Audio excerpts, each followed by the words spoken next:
ये बायोरिएक्टर का डायग्राम बना हुआ है, बस डायग्राम बनाया गया है। इसको एनसीईआरटी का डायग्राम है, मेडिकल में सबसे ज्यादा क्वेश्चन डायग्राम से आते हैं, तो इस लेकर के इस जगह पे बना हुआ है, इसको हम एक्सप्लेन करेंगे। लेकिन पहले हम लोग जहां थे उस पॉइंट पे आते हैं कि हम लोग ने सेलेक्ट कर लिया है, सेलेक्ट कर लिया क्या, तो रिकॉम्बिनेंट बैक्टीरिया को हम लोगों ने सेलेक्ट कर लिया है, रिकॉम्बिनेंट बैक्टीरिया को सेलेक्ट कर लिया हमने। अब इस रिकॉम्बिनेंट बैक्टीरिया में जैसा प्लाज्मिड डाले होगे, जैसा वेक्टर डाले होगे, वैसा काम होगा।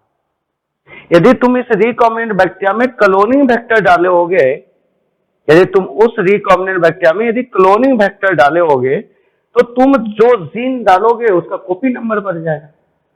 उस क्लोनिंग वेक्टर में जो जीन डालोगे उसका कॉपी नंबर बढ़ जाएगा, यानी एम्प्लीफिकेशन हो जाएगा, जो काम पीसीआर भी करता है।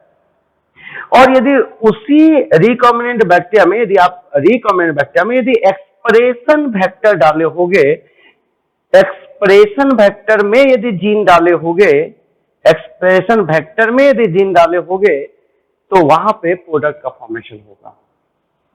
क्लियर हो गया? तो क्लोनिंग वेक्टर में जीन डालोगे तो वो बैक्टीरिया के अंदर जाकर के आपके जीन का कॉपी नंबर बढ़ाएगा, और यदि एक्सप्रेशन वेक्टर में जीन को डालोगे तो वहां से तुम्हारा प्रोडक्ट बनेगा। तो यहां से क्लोनिंग वेक्टर से कॉपी नंबर इंक्रीज करेगा, इंक्रीजेज, और यहां से प्रोडक्ट फॉर्म होगा। और कहां? तो बैक्टीरिया के अंदर। तो एक बैक्टीरिया को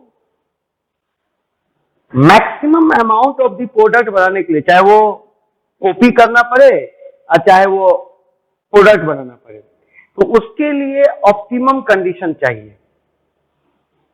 अब आप अपने ऊपर ले लीजिए कि आपको फुल इफिशियंसी से काम करने के लिए सारा चीज आपके फेवरेबल होने चाहिए। जैसे टेम्परेचर, बहुत गर्मी होगा तो भी आपको परेशानी हो जाएगी, बहुत ठंडा होगा तो भी परेशानी हो जाएगा, खाली पेट रहिएगा तो भी परेशानी हो जाएगा, ऑक्सीजन की कमी होगी तो भी परेशानी हो जाएगा। उसी तरीके से बैक्टीरिया भी होता है। यानी मैं जो बायोमोलेकुल में एंजाइम को अफेक्ट करने वाला जो फैक्टर पढ़ाया था आपको, कि एंजाइम को कौन कौन सा फैक्टर अफेक्ट करता है, तो वही फैक्टर बैक्टीरिया को भी अफेक्ट कर देगा, तो उसी के मामले में ऑप्टिमम करना पड़ेगा। तो इसके लिए ये जो क्लोनिंग वेक्टर जिस बैक्टीरिया में तुम डाले हो, या एक्सप्रेशन वेक्टर तुम जिस बैक्टीरिया में डालो, उस बैक्टीरिया के ऑप्टिमम ग्रोथ के लिए हम लोग यूज करते हैं बायोरिएक्टर। क्या यूज करते हैं? तो बायोरिएक्टर।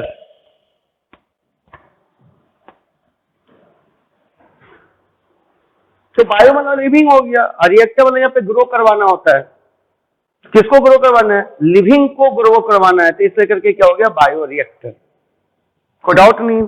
अब ये जो बायोरिएक्टर्स होता है, ये जो बायोरिएक्टर्स आपके होते हैं, इस बायोरिएक्टर एक्चुअली क्या करता है, तो उस बैक्टीरिया का, जो आपने रिकॉम्बिनेंट बैक्टीरिया बनाया है, उस बैक्टीरिया का ऑप्टिमम कंडीशन को मेंटेन कर देता है। बायोरिएक्टर का काम है ऑप्टिमम कंडीशन को मेंटेन कर देना, ताकि बैक्टीरिया ऑप्टिमली ग्रो कर सके। ऑप्टिमम कंडीशन पे किसी का भी एक्सप्रेशन मैक्सिमम होगा। ये भी आप लोग सभी बच्चे को पढ़ा रखा हूं, कहां पे? तो बायोमोलेकुल में। खैर नहीं पढ़ाया, जो बच्चे नहीं पढ़े हैं, नया एडमिशन था तो उनको भी कोई दिक्कत नहीं, उनका भी रिपीट करके पढ़ा दिया था। लेकिन उसके बाद भी एडमिशन में यदि बच्चे रहे होंगे, तो मैं यही बता रहा हूं कि ऑप्टिमम कंडीशन में मैक्सिमम एक्टिविटी होती है। बहुत ज्यादा गर्मी होगा तो भी आपकी एक्टिविटी कम हो जाएगी, और बहुत ज्यादा ठंडा होगा तो भी एक्टिविटी कम हो जाएगा। लेकिन एक समय ऐसा आएगा जिस समय कि आपका काम, मैक्सिमम काम आप कर पाओगे, तो वो ऑप्टिमम कंडीशन कहलाएगा। क्लियर हो गया? तो आप जो रिकॉम्बिनेंट बैक्टीरिया बनाए हो, इस रिकॉम्बिनेंट बैक्टीरिया को ऑप्टिमम कंडीशन प्रोवाइड किया जाता है। किसके अंदर? तो बायोरिएक्टर के अंदर। क्लियर हो गया? वो किस मामले में बायोरिएक्टर क्या क्या काम करता है? तो बायोरिएक्टर क्या करेगा? तो पीएच को मेंटेन करेगा। ये दोनों साइड बायोरिएक्टर का पिक्चर है। क्लियर हो गया? तो पीएच मेंटेन करेगा।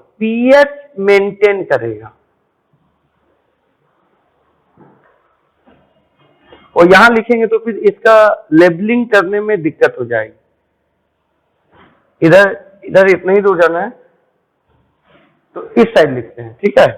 तो यहाँ पे क्या कर रहे हैं कि यदि बायोरिएक्टर होगा, इधर लेबलिंग हमको करना है, तो बायोरिएक्टर यदि होगा तो यहाँ पे आपको तो समझ में आ गया कि ये आप रिकॉम्बिनेंट बैक्टीरिया को सेलेक्ट किए हो, उस बैक्टीरिया में यदि क्लोनिंग बैक्टीरिया हो तो कॉपी नंबर बनाएगा, और यदि एक्सप्रेशन वेक्टर डालोगे तो प्रोडक्ट का फॉर्मेशन करेगा। तो इस बैक्टीरिया को अब हम लोग रिकॉम्बिनेंट बैक्टीरिया को किसमें ग्रो करवा देंगे, तो बायोरिएक्टर में, ताकि ऑप्टिमम कंडीशन मेंटेन रहे और ऑप्टिमम फंक्शन कर सके वो बैक्टीरिया, ऑप्टिमम फंक्शन कर सके। यदि क्लोनिंग वेक्टर होगा तो क्लोन ज्यादा बना पाएगा, और यदि एक्सप्रेशन वेक्टर होगा तो प्रोडक्ट ज्यादा बना पाएगा। क्लियर हो गया। तो अब इस रिकॉम्बिनेंट बैक्टीरिया को हम लोग क्या करते हैं, इस रिकॉम्बिनेंट बैक्टीरिया को क्या करते हैं, बायोरिएक्टर में ग्रो करवा देते हैं। ऊपर से लेकर के आते हैं। आपने पहला काम किया था, क्योंकि मेरे को जगह ज्यादा चाहिए, आपने पहला काम किया था कि सेलेक्ट कर लिया था, आपका पहला काम हुआ था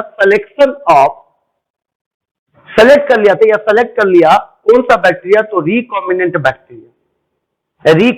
बैक्टीरिया। ये आप काम अभी कर रखे हैं। रिकॉम्बिनेंट बैक्टीरिया को आपने सेलेक्ट कर लिया। अब इस रिकॉम्बिनेंट बैक्टीरिया से मेरे को काम करवाना है, या तो कॉपी नंबर बना लेना है या प्रोडक्ट बनाना है। इस रिकॉम्बिनेंट बैक्टीरिया को हम लोग ग्रो करवाएंगे, इसको ग्रो करवाएंगे किसमें, तो बायोरिएक्टर में। तो हम इसको ग्रो करवाएंगे बायोरिएक्टर में। यहाँ पे बायोरिएक्टर का मतलब क्या हो गया, तो बायो का मतलब लिविंग हो गया और रिएक्टर का मतलब ग्रो करवाना, जिसमें आप ग्रो करवाते हो। तो उस मशीन का नाम है बायोरिएक्टर। ये बायोरिएक्टर क्या करेगा, तो ये जो रिकॉम्बिनेंट बैक्टीरिया है उसके लिए ऑप्टिमम कंडीशन को मेंटेन कर देगा। तो बायोरिएक्टर मेंटेन करेगा ऑप्टिमम कंडीशन को, बोल दिया। लिखने का जगह नहीं है, लेकिन यहाँ पे थोड़ा सा लिख देते हैं। Bioreactor maintain optimum condition.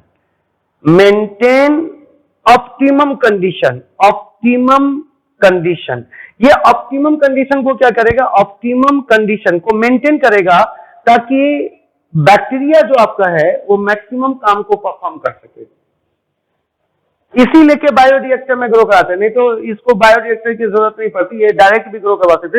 लेकिन आप चाह रहे हैं कि हम मैक्सिमम काम को परफॉर्म करें, तो इस लेकर के बायोरिएक्टर में रिकॉम्बिनेंट बैक्टीरिया को ग्रो करवाना पड़ रहा है। और वो बायोरिएक्टर क्या करेगा कि ऑप्टिमम, और यहाँ पे यदि ये बैक्टीरिया है तो इसके पास मेटाबॉलिज्म होगा, तो इसका मतलब उसके पास एंजाइम होगा, और एंजाइम जो होगा वो ऑप्टिमम पीएच, ऑप्टिमम टेम्परेचर पे बेस्ट फंक्शन परफॉर्म कर सकता है।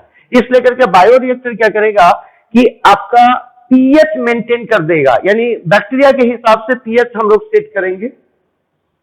यदि एसिडिक पीएच पे यदि कोई बैक्टीरिया ग्रो कर रहा हो तो इस बायोरिएक्टर में एसिडिक पीएच मेंटेन करेंगे। कोई बेसिक पीएच पे यदि ग्रो कर रहा हो तो बेसिक पीएच मेंटेन करेंगे, और कोई न्यूट्रल पीएच पे बैक्टीरिया ग्रो कर रहा होगा तो न्यूट्रल पीएच मेंटेन करेंगे। क्लियर हो गया। तो यहाँ पे बायोरिएक्टर क्या करता है, तो पीएच मेंटेन कर देता है, मेंटेन अकॉर्डिंग टू बैक्टीरिया। आप बैक्टीरिया कैसा लिए हो उसके हिसाब से हम लोग यहाँ पे मेंटेन करेंगे पीएच को, बायोरिएक्टर के अंदर पीएच मेंटेन करेंगे। अब यदि एसिडिक पीएच पे ग्रो करने वाला बैक्टीरिया है तो इसमें एसिडिक पीएच मेंटेन करेंगे। यदि बेसिक पीएच पे ग्रो करने वाला बैक्टीरिया है तो बेसिक पीएच मेंटेन करेंगे, और न्यूट्रल पीएच पे ग्रो करने वाला बैक्टीरिया होगा तो न्यूट्रल पीएच मेंटेन करेंगे। राइट, यहाँ पे एकदम क्लियर हो गया। तो पीएच मेंटेन करेगा। दूसरी बात, ये जो बायोरिएक्टर है, ये बायोरिएक्टर आपका न्यूट्रिएंट को मिक्स करता है।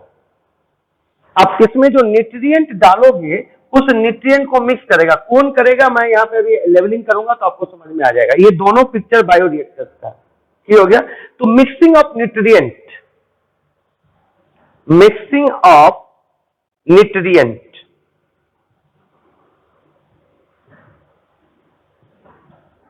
कैसे न्यूट्रिएंट को मिक्स करेगा, तो ये देख रहे हो ना कि ये एक पंखी टाइप का है। तो ये क्या करेगा, यहाँ पे मोटर है, ये अभी लेबलिंग करूंगा तो आपको समझ में आ जाएगा। ये मोटर है, तो ये जैसे घूमेगा तो न्यूट्रिएंट को क्या करेगा, मिक्स कर देगा। ठीक हो गया। बायोरिएक्टर में हम लोग क्या करते हैं, एरेशन,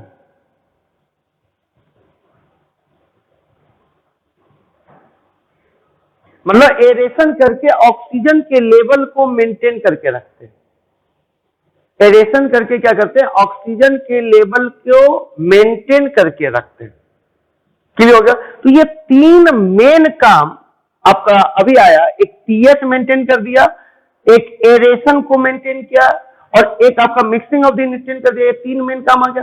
चौथा काम टेम्परेचर को मेंटेन करेगा। एंजाइम के लिए टेम्परेचर भी इंपॉर्टेंट है, पीएच भी इंपॉर्टेंट है, टेम्परेचर भी इंपॉर्टेंट है। तो टेम्परेचर को मेंटेन करेगा, टेम्परेचर को मेंटेन करेगा, टेम्परेचर को मेंटेन करेगा, टेम्परेचर मेंटेन, यानी ऑप्टिमम टेम्परेचर आपके बैक्टीरिया के हिसाब से होगा, आपके बैक्टीरिया के हिसाब से ऑप्टिमम टेम्परेचर होगा। वो बैक्टीरिया जिस टेम्परेचर पे ऑप्टिमम काम करेगा उसके हिसाब से इस बायोरिएक्टर में हम टेम्परेचर मेंटेन कर देंगे, पीएच मेंटेन कर देंगे, टेम्परेचर मेंटेन कर देंगे, न्यूट्रिएंट को क्या करेंगे, मिक्स कर देंगे, और एरेशन करेंगे, यानी ऑक्सीजन की एबिलिटी को बढ़ाए रखेंगे।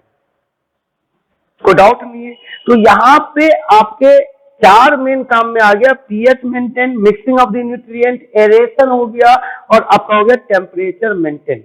क्लियर हो गया? Mixing of the nutrient. तो मिक्सिंग ऑफ द न्यूट्रिएंट जहां आप बोल रहे हैं ना, तो यहाँ पे न्यूट्रिएंट में आपका यहाँ पे न्यूट्रिएंट हो गया, इसी न्यूट्रिएंट में साल्ट वगैरह भी ले सकते हो, साल्ट को भी मेंटेन कर देगा, विटामिन मेंटेन कर देगा। तो ये सब एडिशनल पॉइंट है, साल्ट को भी मिक्स कर देगा, विटामिन को भी मिक्स कर देगा। तो this one is the additional point. Clear हो गया? यानी मिक्सिंग ऑफ द साल्ट भी कर देगा और मिक्सिंग ऑफ द विटामिन भी कर देगा। क्लियर हो गया? एकदम कोई डाउट नहीं है।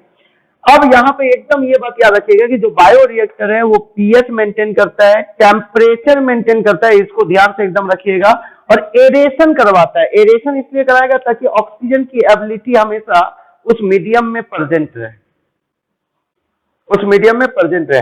और मिक्सिंग ऑफ द न्यूट्रिएंट इसलिए करता है कि यदि मिक्स नहीं करेगा न्यूट्रिएंट, तो न्यूट्रिएंट किसी एक जगह पे जमा रह सकता है, तो वहीं पे ज्यादा बैक्टीरिया ग्रो कर लेगा, बाकी जगह क्या रहेगा आपका, बैक्टीरिया ग्रो नहीं करेगा। तो एक जगह पे यदि बैक्टीरिया ग्रो करेगा तो फिर धीरे धीरे वो डिक्लाइन होने लगेगा, उसकी ग्रोथ कम हो जाएगी। और सब जगह यदि होमोजेनियसली यदि ग्रो करेगा तो उससे क्या होगा, बैक्टीरिया ज्यादा से ज्यादा ग्रो करेगा। क्लियर हो गया? अब आइए यहाँ पे हम लोग क्या किए कि ये जो मेरा बायोरिएक्टर्स है, ये जो बायोरिएक्टर्स है, इस बायोरिएक्टर्स में ये जो आप देख रहे हो, ये जो आप देख रहे हो, तो ये आपका लगा हुआ मोटर, ये आपका लगा हुआ है मोटर, मोटर। इस मोटर, ये आपको दिख रहा होगा मोटर। इस मोटर का क्या काम है कि इस मोटर के साथ में ये सारे ब्लेड लगे हुए, ये सब ब्लेड लगा हुआ है इसमें। ये मोटर क्या करेगा, ये राउंड करेगा, घूमेगा, यहां से ऐसे घूमेगा। ये मोटर जब होगा इस रॉड को घुमाएगा, तो घुमाएगा तो ये साथ में उसके ब्लेड भी घूमेंगे, तो ब्लेड भी घूमेंगे तो वो अपना अपना काम परफॉर्म करेगा। क्या काम परफॉर्म करेगा, ध्यान से सुनिएगा। यहां पे देखिए, यहां पे दो इनपुट दिया हुआ है, यहां पे आपका दो इनपुट दिया हुआ है, इस तरीके से आपका दो इनपुट का आपका दिया हुआ है, यहां से दो इनपुट दिया हुआ। क्या करेगा ये एकदम क्लियर मैं अभी आपको बता देता हूं। और इधर से भी, नीचे से भी इनपुट आपका दिया हुआ है, ये नीचे से भी आपका इनपुट इस जगह से आपका दिया हुआ है, कोई डाउट नहीं।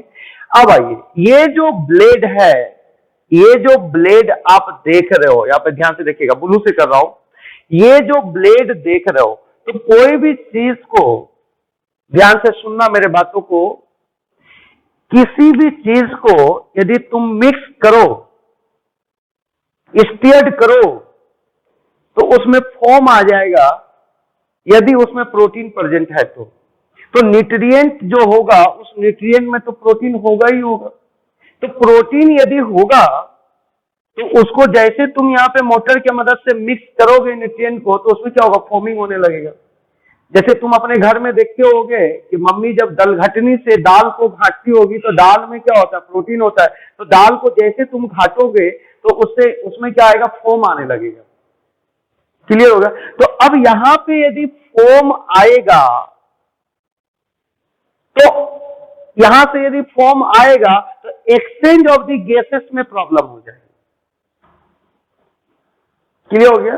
तो एक्सचेंज ऑफ द गैसेस, ऊपर में यदि फोम आने लगेगा, यदि इस जगह पे, सारी जगह पे फोम यदि आने लगेंगे, तो आपका जो गैसियस एक्सचेंज होगा ऑक्सीजन और CO2 का, ये इंटरप्ट होने लगेगा।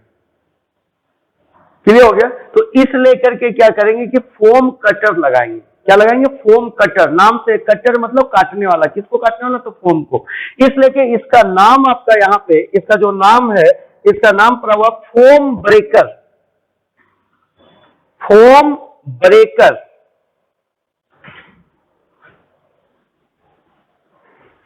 अब यहां पे लिखा हुआ फोम ब्रेकर, यानी फोम को क्या कर देगा, ब्रेक कर देगा, या आप बोले फोम कटर, यानी फोम को काट के हटा देगा। ये ऑब्वियस सी चीजें है कि आपने इसमें डाले होगा मीडियम, इसमें जो तुम मीडियम डाले होगे न्यूट्रिएंट मीडियम, उस न्यूट्रिएंट में प्रोटीन भी होगा, कार्बोहाइड्रेट भी होगा। क्लियर हो गया? तो जो प्रोटीन होगा वो प्रोटीन यदि इसमें आप मिक्स करोगे तो उसमें क्या आएगा, फोम आने लगेगा। तो फोम आएगा तो एक्सचेंज ऑफ द गैसेस में दिक्कत हो जाएगी, यानी वो जो बैक्टीरिया होगा, वो बैक्टीरिया और मीडियम के बीच में जो CO2 और O2 का जो एक्सचेंज होना है, उस एक्सचेंज में वो फॉर्म डिस्टर्ब करता है। फॉर्म डिस्टर्ब करेगा ही करेगा, इसमें कोई आपको कंफ्यूजन नहीं होना चाहिए। यदि फॉर्म आ जाएगा तो गैसियस एक्सचेंज में दिक्कत होने लगेगी। तो इस लेकर के एक यहाँ पे लगा दिया, ये जो ब्लेड है, ये ब्लेड क्या करेगा, फोम ब्रेकर है, जो कि फोम जो बनेगा उस फोम को ब्रेक करता चला जाएगा। उससे यहाँ पे इफिशियंसी, इस बायोरिएक्टर की इफिशियंसी बनी हुई होगी, जो बैक्टीरिया होगा उसको ग्रो करने में ऑप्टिमम कंडीशन मेंटेन हो रहा होगा। Any doubt? तो इसका नाम हो गया फोम ब्रेकर, कोई डाउट नहीं है। नेक्स्ट में आ जाइए, यहां पे एक आपका इस जगह पे थोड़ा सा जगह कम है, इस जगह पे आपका ये जो ब्लेड आप देख रहे हो, ये जो ब्लेड आप देख रहे हो, इस ब्लेड का नाम हो गया फ्लैट ब्लेड इंपेलर। फ्लैट का मतलब चपटा हो गया, और फ्लैट ब्लेड इंपेलर। तो ये जो आपका ब्लेड हो गया फ्लैट ब्लेडेड इंपेलर। ये जो आपका है, ये फ्लैट मतलब क्या हो गया, चपटा, और ब्लेडेड इंपेलर, इंपेलर मतलब ढकेलने वाला, इंपेल करने वाला, मतलब इंपेलर मतलब क्या होगा, जो यहाँ पे मीडियम होगी उस मीडियम को ढकेलेगा। कोई डाउट है? यानी उसको घुमाएगा। ये इसका काम है फोम को ब्रेक करना, और इसका काम है इंपेल करना, मतलब घुमाना। जो आपने बोला ना कि मिक्सिंग ऑफ द न्यूट्रिएंट, तो कैसे, तो इंपेलर के मदद से। क्लियर हो गया? तो आपका यहां पे क्या हो गया कि एक तो फोम ब्रेकर है, जो कि मिक्स इंपेलर जब मिक्स करेगा तो उसमें जो मीडियम में जो फोम आने लगेगा उस फोम को ब्रेक करेगा फोम ब्रेकर, और इंपेलर क्या करेगा कि जो मीडियम होगा उसको मिक्स करेगा, सराउंड करेगा। क्लियर हो गया? अब आइए नेक्स्ट में यहां पे ये जो तुम एरो देख रहे हो, इस जगह पे जो ये तुम्हारा एरो है, एनसीईआरटी के लाइंस में ही ये एरो दिया हुआ है। ये जो एरो दिया हुआ है ये एनसीईआरटी के, आप एनसीईआरटी का भी बायोरिएक्टर्स लेकर के सामने में देखेंगे, तो ये जो आपका दिया हुआ है, ये जो एरो दिया हुआ है, ये डायरेक्शन बता रहा है कि ये मिक्स कैसे कर रहा है। क्लियर हो गया? कोई डाउट नहीं है। तो यहां पे नेक्स्ट जो इसका नाम हो गया, तो इसका नाम हो गया कल्चर ब्रॉथ।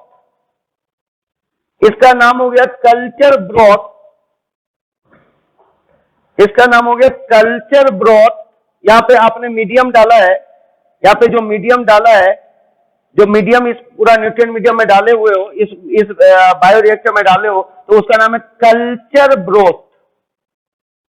कल्चर ब्रोथ मतलब ये जो मीडियम तुम डाले हो, इस ब्लेड का नाम में नहीं आ रहा है। ये कल्चर ब्रोथ का मतलब हो गया कि जिसमें तुम बैक्टीरिया को क्या कर रहे हो, ग्रो। तो ये कल्चर ब्रोथ हो गया, और वो दिखा रहा है कल्चर ब्रोथ को कि कैसे वो घूम रहा होगा। ये जो कल्चर ग्रोथ है इस एरो से बता रहा है कि किस तरीके से वो क्या होगा, घूम रहा होगा। तो ये वाला जो ब्लेड है इसका नाम है फोम ब्रेकर। ये जो इस तरह का स्ट्रक्चर है इसका नाम है फ्लैट ब्लेड इंपेलर। इंपेलर मतलब घुमाने वाला। और यहाँ पे कल्चर ब्रोथ आपका रखा हुआ है, कोई डाउट नहीं है। ये हो गया आपका कल्चर ब्रोथ। नेक्स्ट में आ जाइए, कल्चर ब्रोथ के बाद में यहां से आप क्या कर रहे हो, इस जगह से एसिड या बेस को, एसिड और या बेस को इन करोगे।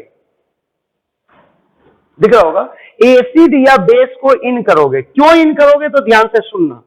जैसे सपोज दैट ये जो मीडियम है आपका न्यूट्रिएंट मीडियम, ये जो आपका न्यूट्रिएंट मीडियम है, इस न्यूट्रिएंट मीडियम का यदि पीएच सपोज दैट हमने 7 ऑप्टिमम मेंटेन करके रखा है बैक्टीरिया के हिसाब से, क्लियर हो गया?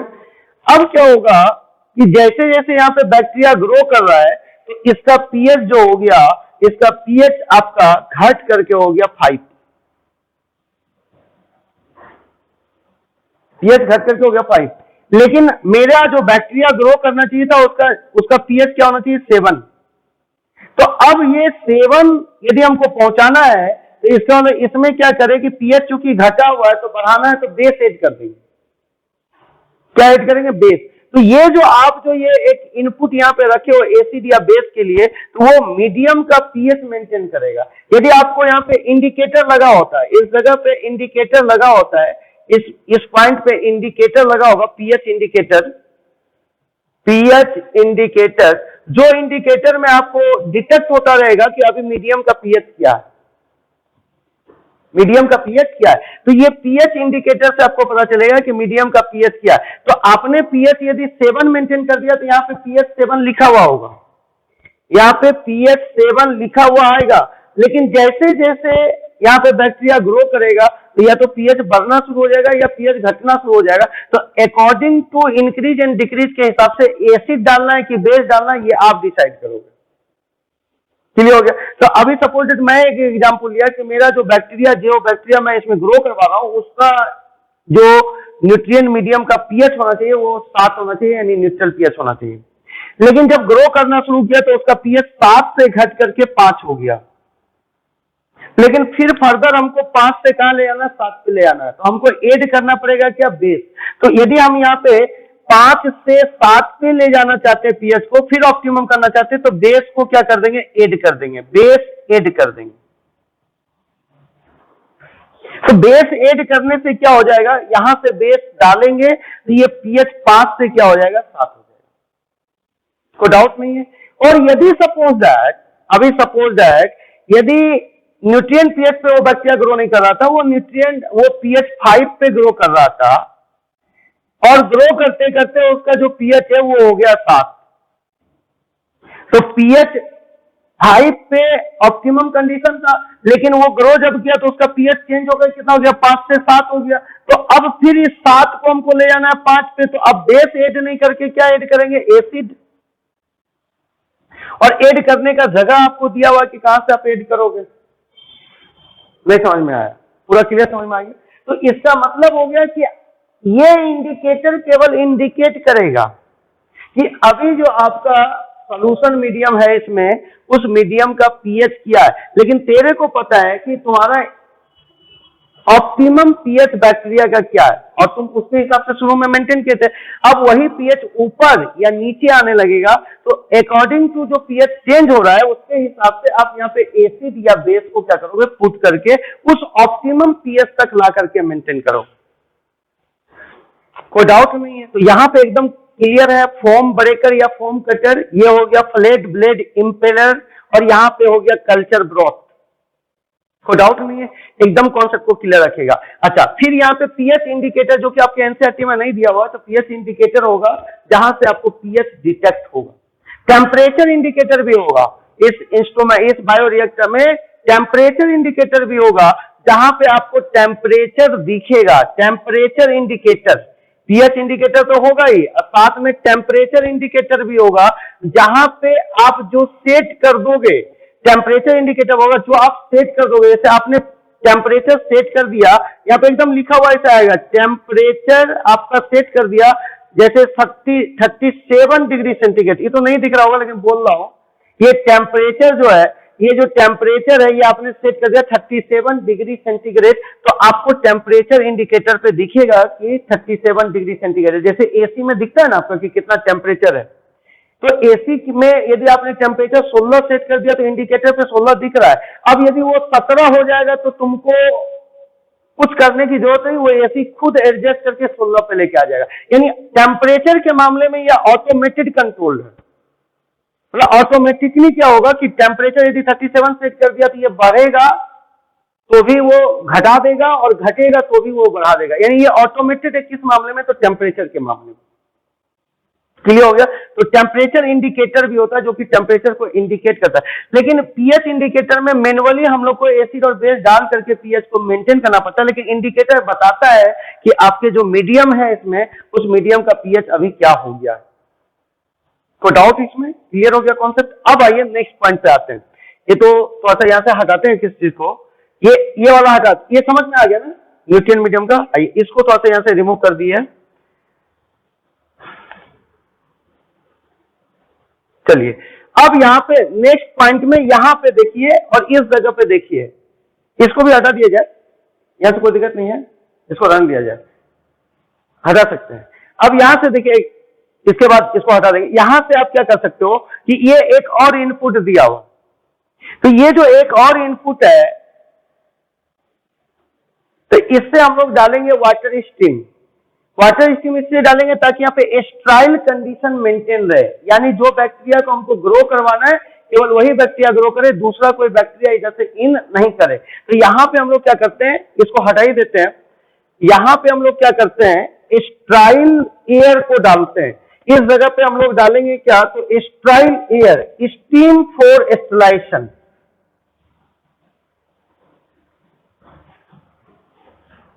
यहां पे हम लोग डालेंगे स्टीम, यहां पे डालेंगे स्टीम फॉर स्टेरिलाइजेशन। स्टीम मतलब भाप होता है, स्टीम फॉर स्टेरिलाइजेशन।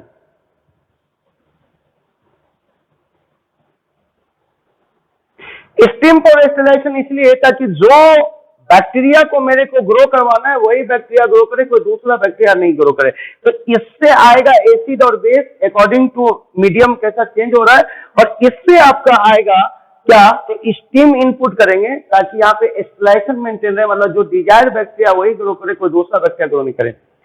अब यहाँ पे जो बैक्टीरिया ग्रो कर रहा होगा वो बैक्टीरिया, यहाँ पे ये मिटा दिया, लेकिन ये आपका था क्या, ग्रोथ कल्चर, कल्चर ग्रोथ था यहाँ पे।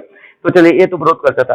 अब यहाँ पे क्या हो रहा है कि ये जो बैक्टीरिया इस जगह पे जो ग्रो करेगा तो वो ऑक्सीजन का यूज करेगा, तो ऑक्सीजन का जब यूज करेगा तो इसका मतलब यहाँ पे ऑक्सीजन की कमी होने लगेगी। तो इसलिए करके यहाँ पे क्या करेंगे, स्टेराइल एयर को इनपुट करेंगे। स्टेराइल एयर यानी जो एयर होना चाहिए वो स्टेराइल होना चाहिए, उसमें कोई बैक्टीरिया वैक्टीरिया नहीं होना चाहिए। तो एयर नीचे से इन करेंगे ताकि एयर में, एयर जो है वो गैस है, तो गैस की टेंडेंसी होती है ऊपर जाने का, तो ऑलरेडी ये ऊपर चला जाए। यदि आप ऊपर से एयर देते तो ये ऊपर जाने की टेंडेंसी होती तो नीचे पहुंच नहीं पाता। इसलिए करके एयर, स्टेराइल एयर को कहां पुट करेंगे, तो नीचे से पुट करेंगे, तो ये कहां चला जाएगा, ऊपर चला जाएगा।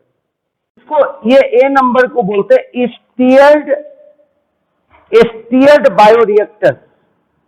स्टीयर्ड बायोरिएक्टर का मतलब हो गया कि मिलाने वाला, मिक्स कर, स्टीयर मतलब होता है मिक्स करने वाला।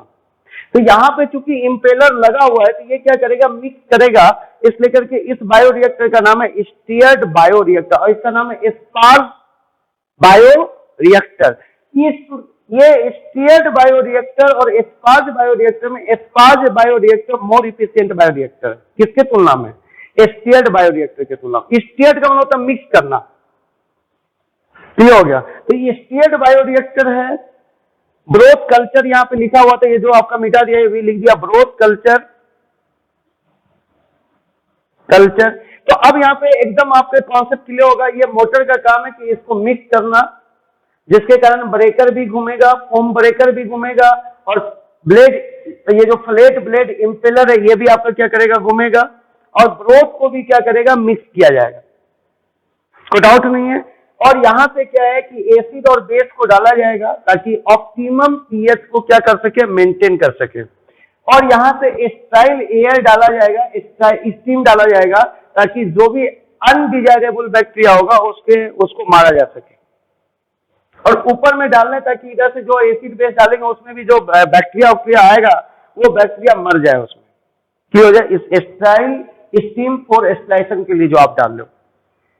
और दूसरी बात है, यहाँ पे आप जो कर रहे हो इस जगह से नीचे से स्टेराइल एयर डाल रहे, एयर नीचे से डाल रहे, ताकि एयर जो होता है वो गैस का बना होता है, तो उसकी टेंडेंसी होती है ऊपर जाने का। ऊपर से यदि आप एयर डालोगे तो ऑक्सीजन नीचे तक नहीं पहुंच पाएगा, लेकिन नीचे से यदि तुम एयर डालोगे तो ऑक्सीजन नीचे से रह करके ऊपर तक पहुंच जाएगा, क्योंकि गैस की टेंडेंसी ऊपर जाने की होती है। क्लियर हो गया, ये आपका यहाँ पे क्लियर हो गया। अच्छा, कोई भी बायोरिएक्टर है तो क्या मेंटेन करेगा, टेम्परेचर, क्या मेंटेन करेगा, पीएच, क्लियर हो गया।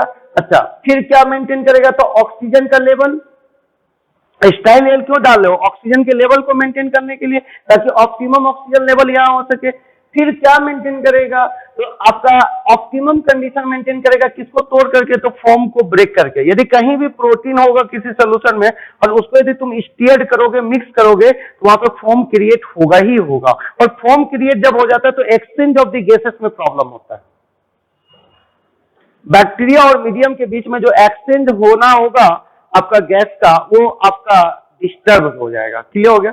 अब यहाँ पे ये आपका जो है, तो ये pH इंडिकेटर और टेम्परेचर को यहाँ से हटा देते हैं ताकि इधर वाला पॉइंट को लिख सके हम लोग। क्लियर है। तो देखते हैं पहले, यदि आ जाएगा तो ठीक ही है। ये जो अभी आप यहाँ पे क्लियर करिएगा, यहाँ पे आप जो स्ट्रक्चर देख रहे हैं, तो ये आपका एक स्ट्रक्चर में ऐसे दिख रहा होगा कि ये रोटेट कर रहा है। ये एरो जो है, ये रोटेट करने के लिए एरो बना हुआ है। क्लियर हो गया। अब ऊपर से ये जो आप एरो देख रहे हो, ये एरो ये दिखा रहा है कि ये स्ट्रेट लाइन नहीं है, ये स्ट्रेट लाइन है। ये तुम देखो इस तरीके से वेवी लाइन टाइप का दिख रहा है, ऐसा नहीं है, ऐसा है। तो सभी बच्चे को मैं पढ़ा रखा हूं कि यदि ऐसा है तो इसको सरफेस एरिया बढ़ाने के लिए, यदि ये स्ट्रेट होता, ऐसे सीधा होता, तब क्या होता, सरफेस एरिया कम होता। तो यहाँ पे क्या किया कि इस तरीके का जो स्ट्रक्चर आपका बना, इसके कारण क्या हो गया कि सरफेस एरिया बढ़ गया, ताकि गैसियस एक्सचेंज का भी एरिया बढ़ गया, ताकि गैसियस एक्सचेंज ज्यादा से ज्यादा जगह पे हो सके। क्लियर हो गया। तो ये स्पार्स बायोरिएक्टर्स है और ये स्टीयर्ड बायोरिएक्टर्स है। अब आइए स्पार्स बायोरिएक्टर्स में यहाँ पे ये जो आपका बना है, तो यहां से क्या होगा, ये जो सरफेस एरिया बना है, तो इस जगह से क्या होगा, इस तरीके से गैस का बबल टूट टूट करके अंदर आएगा, इसीलिए कि इसका नाम पड़ा है स्पार्स बायोरिएक्टर्स। ये जो गोल गोल आप देख रहे हो ना, ये गैस बबल है, जहां जो गैस बबल का यूज करेगा बैक्टीरिया गैसियस एक्सचेंज के लिए। तो ये जो यहां से इंटरमेंट हो रहा है इधर, तो ये आपका क्या कर रहा है कि ये जो गैस का बबल है, ये अंदर की तरफ मूव कर रहा है, जिसके कारण क्या होगा कि इस बायोरिएक्टर की एफिशिएंसी बढ़ जाएगी और यहाँ पे क्या होगा कि सभी जगह गैस अवेलेबल हो जाएगा, ताकि गैस एक्सचेंज करे। तो इस जगह पे ये जो अभी आपका कंडीशन है, तो गैस यहां तक दिख रहा है ना, ये क्या हो गया, ये गैस इंटरनमेंट,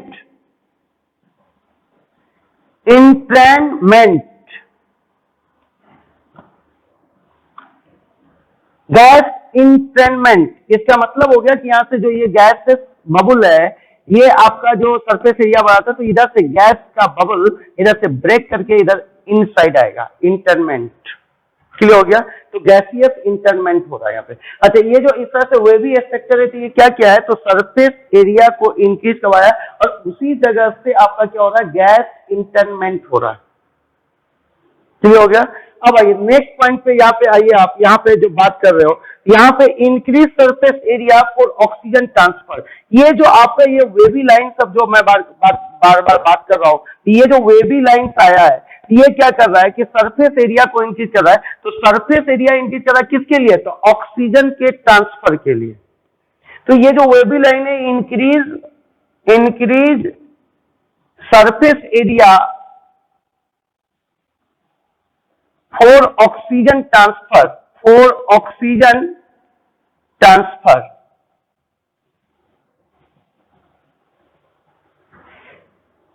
एनी डाउट। तो यहां पे क्या हो गया, ये जो सरफेस एरिया बढ़ा गया है, तो इससे क्या होगा कि ऑक्सीजन के ट्रांसफर में मदद होगा, यानी इधर से ऑक्सीजन डिजल्व हो जाएगा इस मीडियम में। क्लियर हो गया। और ये जो आप गोल गोल देख रहे हो, ये क्या है, एयर बबल है। जो एयर बबल में गैस आपका क्या है, ट्रैप किया हुआ है, जिसको कि यूज करेगा बैक्टीरिया। क्लियर हो गया। अब यहाँ पे आइए नेक्स्ट पॉइंट में, यहाँ पे देखिए आप नेक्स्ट पॉइंट में, यहाँ पे यदि आप देखते हो, तो अब यहाँ पे इस जगह पे कितना चीज आपका क्लियर है। अब इस जगह पे ये जो आपका स्ट्रक्चर्स है, ये जो स्ट्रक्चर्स है जिसको आप क्या कर रहे हो कि रोटेट कर रहे हो, तो ये आपका रोटेशन हो रहा है ताकि जो भी चीजें इसमें ये प्रॉपर क्या हो सके, मिक्स हो सके। मिक्स इसमें भी कर रहे हो। अब इसमें क्या क्या इन साइड में क्या क्या यूज किया गया है, तो उसका स्ट्रक्चर आपके बगल में दिया होगा। एक आपका यहाँ पे क्या होगा, यहाँ पे दिया हुआ होगा, इसी जगह पे बनाता हूँ, नीचे यहाँ दिख रहा होगा ना। तो इस जगह पे आपका क्या हो गया, इस तरीके का एक स्ट्रक्चर वहां पे आपका दिया हुआ होगा, ये स्ट्रक्चर आपका दिया हुआ। तो ये जो है, ये आपका, ये जो स्ट्रक्चर आपका है, ये क्या कर रहा है, ये बबल्स, जो बबल्स आपके होंगे, इस बबल्स को ड्रामेटिकली इंक्रीज, बबल्स को ड्रामेटिकली इंक्रीज कर देगा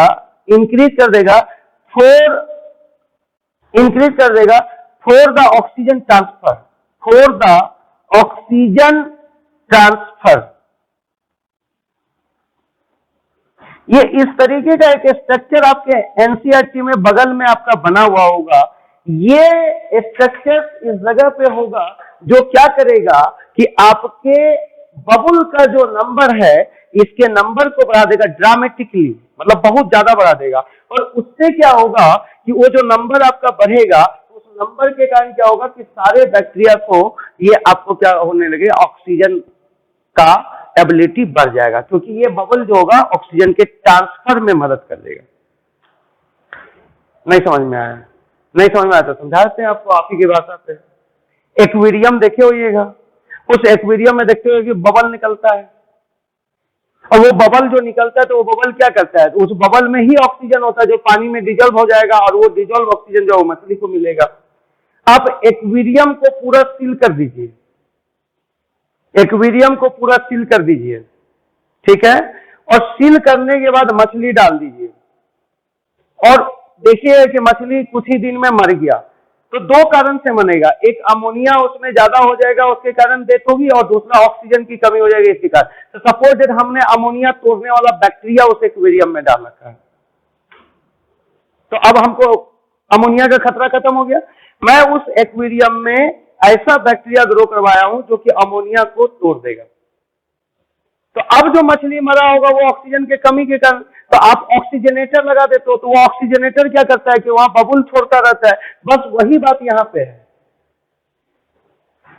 ये जो आप गोल ऐसा स्ट्रक्चर देख रहे हैं, इसका काम ही है कि बबल्स के नंबर को ड्रामेटिकली इंक्रीज कर देना ताकि ऑक्सीजन का ट्रांसफर आसानी से हो सके, और ये मोर इफिशियंट बायोरिएक्टर होगा इसके स्टीयर्ड बायोरिएक्टर के रिस्पेक्ट में, क्योंकि यहाँ पे बबल के फॉर्मेट में आपका गैसियस एक्सचेंज हो रहा है।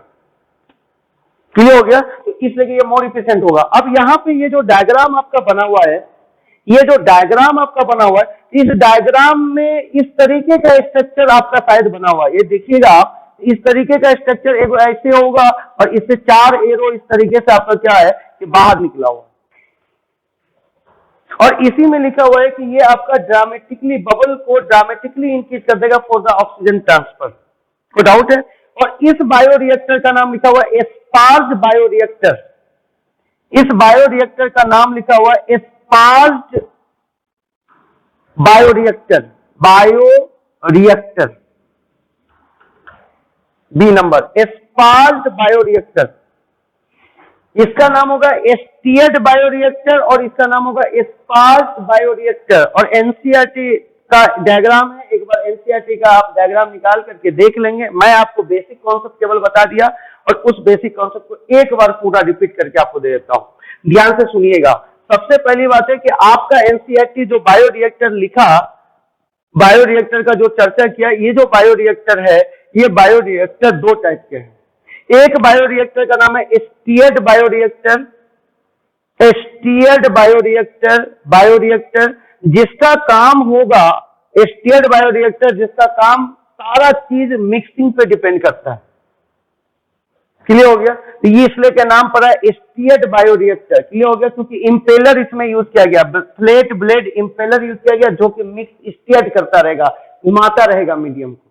क्लियर हो गया?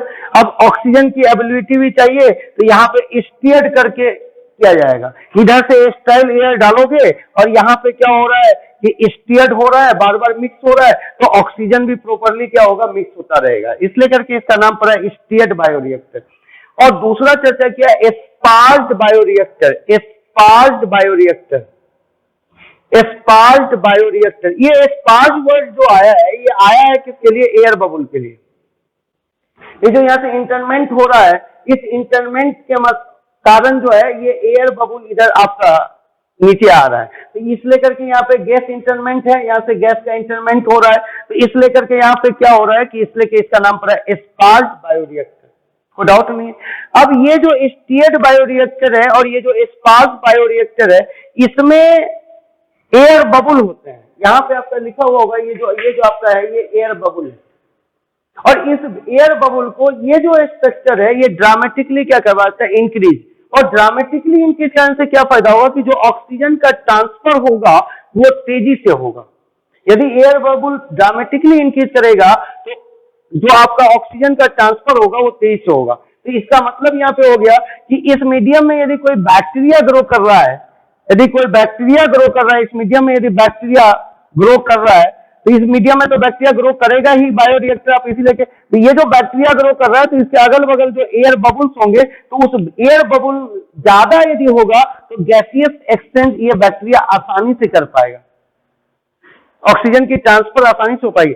एक तो एयर बबुल के कारण मीडियम में ऑक्सीजन ज्यादा आएगा, और यदि मीडियम में ज्यादा ऑक्सीजन आएगा तो बैक्टीरिया भी ज्यादा ऑक्सीजन यूज कर पाएगा, ऑप्टिमम ऑक्सीजन यूज कर पाएगा। यदि ये एयर बबुल यदि मीडियम में कम आएगा तो मीडियम में कम आने के कारण इस मीडियम में ऑक्सीजन कम आएगा, और मीडियम में यदि ऑक्सीजन कम आएगा तो बैक्टीरिया को भी कम ऑक्सीजन मिलेगा। यानी ये एयर बबुल का डायरेक्ट लेना देना नहीं है, लेकिन इनडायरेक्ट लेना देना किससे, बैक्टीरिया से। यदि एयर बबुल ज्यादा से ज्यादा इस मीडियम में आएगा, इस बायोरिएक्टर में आएगा, तो ज्यादा से ज्यादा ऑक्सीजन की ट्रांसफर हो जाएगी मीडियम में, और जब मीडियम में ऑक्सीजन की ट्रांसफर हो जाएगी तो वही ऑक्सीजन ट्रांसफर हो जाएगा बैक्टीरिया में भी। तो मीडियम में ऑक्सीजन का ज्यादा आना, इसका मतलब ऑक्सीजन का ट्रांसफर ज्यादा होना, और ऑक्सीजन का ट्रांसफर मीडियम में ज्यादा होने का मतलब हो गया कि बैक्टीरिया में भी ऑक्सीजन का ट्रांसफर ज्यादा होना, यानी ऑप्टिमम होना। कोई डाउट इसमें नहीं। तो यहाँ पे एयर बबल के मदद से ऑक्सीजन का ट्रांसफर किया जाता है, और यहाँ पे एयर डाला जाता है, स्टाइल एयर, और उस एयर में ऑक्सीजन प्रेजेंट होगा, और उसके बाद यहाँ पे फिर क्या किया जाएगा, इसको मिक्स किया जाएगा, स्टीयर किया जाएगा, तब वो क्या होगा कि सभी जगह मिक्स होकर के प्रॉपर्ली आपका पहुंचेगा। क्लियर हो गया। और एक लाइन केवल याद रखना, ये पिक्चर तो दोनों आप दिमाग में थोड़ा सा रखते जाओगे, केवल इतना याद रखना कि बायोरिएक्टर का काम है ऑप्टिमम कंडीशन मेंटेन करना। 3 सीक्वेंस में बता रहा हूं, इसको दिमाग में रखिएगा। एक पहले पीएच, टेम्परेचर, न्यूट्रिएंट का कंसंट्रेशन, और उसके बाद एयर का आपका ऑक्सीजन अवेलेबिलिटी। एयर से बढ़िया बोल दीजिए ऑक्सीजन की अवेलेबिलिटी। इसको मेंटेन करता है कौन, बायोरिएक्टर, ताकि एक बैक्टीरिया जो उसके अंदर डाले हो, रिकॉम्बिनेंट बैक्टीरिया, वो बैक्टीरिया ऑप्टिमम ग्रो करे, और आपका जो प्रोडक्ट है, आप जो चीज भी बनाना चाहते हो वो आपका ज्यादा से ज्यादा बने। तो ये सबसे इंपॉर्टेंट पॉइंट है जो मैं यहाँ पे लिखा था कि function of the bioreactor. Bioreactor करता क्या है, तो टेम्परेचर मेंटेन करता है, पीएच मेंटेन करता है, न्यूट्रिएंट को होमोजेनियसली मिक्स करता है, और क्या करता है, तो वहां पे आपका एबिलिटी ऑफ द ऑक्सीजन को भी सिक्योर करता है। एबिलिटी ऑफ द ऑक्सीजन, यानी ऑक्सीजन प्रॉपर्ली सभी जगह मिले, इसको भी वो सिक्योर करके देता है। तो ये बायोरिएक्टर का मेन फंक्शन है, मेन काम है, यही काम बायोरिएक्टर करता है। उसी में स्पार्ज बायोरिएक्टर में जो ऑक्सीजन के ट्रांसफर के लिए मेनली जो रिस्पॉन्सिबल होगा वो एयर बबल हो जाएगा। क्लियर हो गया, एयर बबल। और यहाँ पे सरफेस एरिया बढ़ाया इसलिए ताकि इंक्रीज कर दिया सरफेस एरिया, जिससे ऑक्सीजन ट्रांसफर सभी जगह से होगा। यदि सीधा लाइन लिखते तो सरफेस एरिया कम हो जाता, और यदि वेवी ऐसे लिखते तो सरफेस एरिया कम। और इतना ही एरिया में यदि तुम इसी को वेवी लाइन से ऐसे कर दोगे तो सरफेस एरिया क्या हो जाएगा, ज्यादा। तो ज्यादा सरफेस एरिया होगा तो ज्यादा ऑक्सीजन का ट्रांसफर होगा, और कम सरफेस एरिया होगा तो कम ऑक्सीजन का ट्रांसफर होगा। बस बायोरिएक्टर का यूज किया जाएगा बैक्टीरिया को ऑप्टिमम कंडीशन में रख करके प्रोडक्ट बनाना। बस एक लाइन याद रखिएगा, बायोरिएक्टर को यूज किया जाएगा क्या करने के लिए, तो ऑप्टिमम कंडीशन को मेंटेन करके मैक्सिमम प्रोडक्ट को बनवाने के लिए। बैक्टीरिया से ऑप्टिमम कंडीशन मेंटेन करके बैक्टीरिया से मैक्सिमम प्रोडक्ट बनाने के लिए। क्लियर हो गया। तो अब यहां पे आप आइए, किसी एक बायोरिएक्टर का लेते हैं और इसको बंद करते हैं, इसको हटा देते हैं। यहाँ पे बहुत ज्यादा लिखा हुआ है, क्लियर हो गया। इसमें फिर बोलना है क्या अभी आपको, और इसमें कोई दिक्कत है इसमें, क्लियर हो गया एकदम। तो इसको थोड़ा सा एनसीईआरटी पे देखिएगा। अब आइए, मैं यहाँ पे बोल रहा हूं कि इसी जगह पे ये स्पार्ज बायोरिएक्टर को लेके चल रहा हूं। ये मिटाया कौन सा, स्टीयर्ड बायोरिएक्टर को मैं मिटा रहा हूं। स्टीयर्ड बायोरिएक्टर को यहां से हटा दिया, और ये स्पार्ज बायोरिएक्टर को मैं लिया और इस एस्पार्ज बायोरिएक्टर में मेरा recombinant bacteria, this one is the recombinant bacteria, recombinant bacteria. और इस रिकॉम्बिनेंट बैक्टीरिया से मेरे को बनवाना है इंटरफेरॉन। ये इंटरफेरॉन जो होगा ये ह्यूमन का जीन डाला हुआ होगा उस बैक्टीरिया में। मेरे को इस बैक्टीरिया रिकॉम्बिनेंट बैक्टीरिया से बनाना है इंटरफेरॉन, इसलिए मैंने इंटरफेरॉन का जीन डाला हूं उसमें। क्लियर हो गया। अब कंडीशन को पकड़िएगा कैसे। अब ये रिकॉम्बिनेंट बैक्टीरिया जो होगा इसको ऑप्टिमम कंडीशन मेंटेन कर दिया ये बायोरिएक्टर। क्या ऑप्टिमम मेंटेन कर दिया भाई? तो टेम्परेचर, ऑप्टिमम टेम्परेचर इस बैक्टीरिया का, पीएच, न्यूट्रिएंट एबिलिटी सिक्योर कर दिया, न्यूट्रिएंट का एबिलिटी करवा दिया होमोजेनियसली मिक्स करके, और प्लस ऑक्सीजन एबिलिटी भी करवा दिया, ऑक्सीजन का भी एबिलिटी करवा दिया। किससे? तो एयर बबल बनवा करके। यानी इस बैक्टीरिया को हर चीज मुहैया करवा दिया, optimum pH, optimum temperature, nutrient available करवा दिया, और उसके बाद क्या कर दिया? ऑक्सीजन की अवेलेबिलिटी करवा दिया। इसका मतलब इस बैक्टीरिया के पास अब कोई बहाना नहीं बच गया कि जिसके कारण ये बोल रहा है कि नहीं हम नहीं बना पाएंगे। जैसे हम लोग बहाना कर देते हैं पढ़ने के लिए, बोले पिताजी तो बचपन में जब छोटे बच्चे थे तो पेंसिल नहीं है, पेंसिल छिपा दिया और बोल रहे पेंसिल नहीं है। तो इसका मतलब हो गया कि गार्जियन भी समझदार रहते हैं तो वो क्या करते हैं कि सारा चीज जुगाड़ रखते हैं साइड में। जैसे आप बोलिएगा पेंसिल नहीं है तो ये पेंसिल, तो इसका मतलब जो जो चीज आप बोलिए कि ये चीज नहीं है तो सारा कंडीशन आपको ऑप्टिमम मेंटेन कर देंगे। और उसके बाद आपसे पूछे अब क्या बहाना है, तो अब तो कोई बहाना ही नहीं। वही काम किया गया कि इस बैक्टीरिया को ये बायोरिएक्टर हर चीज मुहैया करा दिया ऑप्टिमम अमाउंट में, ताकि इस बैक्टीरिया से मैक्सिमम प्रोडक्ट निकाला जा सके। क्लियर हो गया। तो अब क्या होगा ध्यान से सुनिएगा। तो हमको बनाना है इंटरफेरॉन। तो ये जो बैक्टीरिया होगा तो ये बैक्टीरिया यहाँ पे ग्रो कर रहा होगा, ध्यान से देखिएगा। ये एयर बबल्स को थोड़ा कम कर रहे हैं, ये आप समझ गए इससे कि इसको यहां से कम कर रहे हैं। अब यहां से सुनिएगा, एयर बबल तो होगा ही, लेकिन ये बैक्टीरिया में थोड़ा सा रिकॉम्बिनेंट बैक्टीरिया को थोड़ा सा क्लियर कर दिया। ये मेरा है रिकॉम्बिनेंट बैक्टीरिया, रिकॉम्बिनेंट बैक्टीरिया जिससे मेरे को प्रोडक्ट बनाना है। और ये बायोरिएक्टर जो ऑप्टिमम कंडीशन को मेंटेन किया। कुछ एयर बबल दिखा देता हूं, यहाँ पे एयर बबल है ये। अब यहां से क्या कर दिया, ये जो रिकॉम्बिनेंट बैक्टीरिया मेरा है, ये बैक्टीरिया आपका रिकॉम्बिनेंट बैक्टीरिया है। इस बैक्टीरिया से मेरे को प्रोडक्ट बनाना है इंटरफेरॉन। तो ये जो बैक्टीरिया प्रोडक्ट बनाएगा इसलिए बनाएगा क्योंकि ऑप्टिमम कंडीशन इसको हमने मेंटेन करके दिया है। तो ये प्रोडक्ट मेरा यहां पे आ जाएगा किसमें? तो इस मीडियम में आ गया।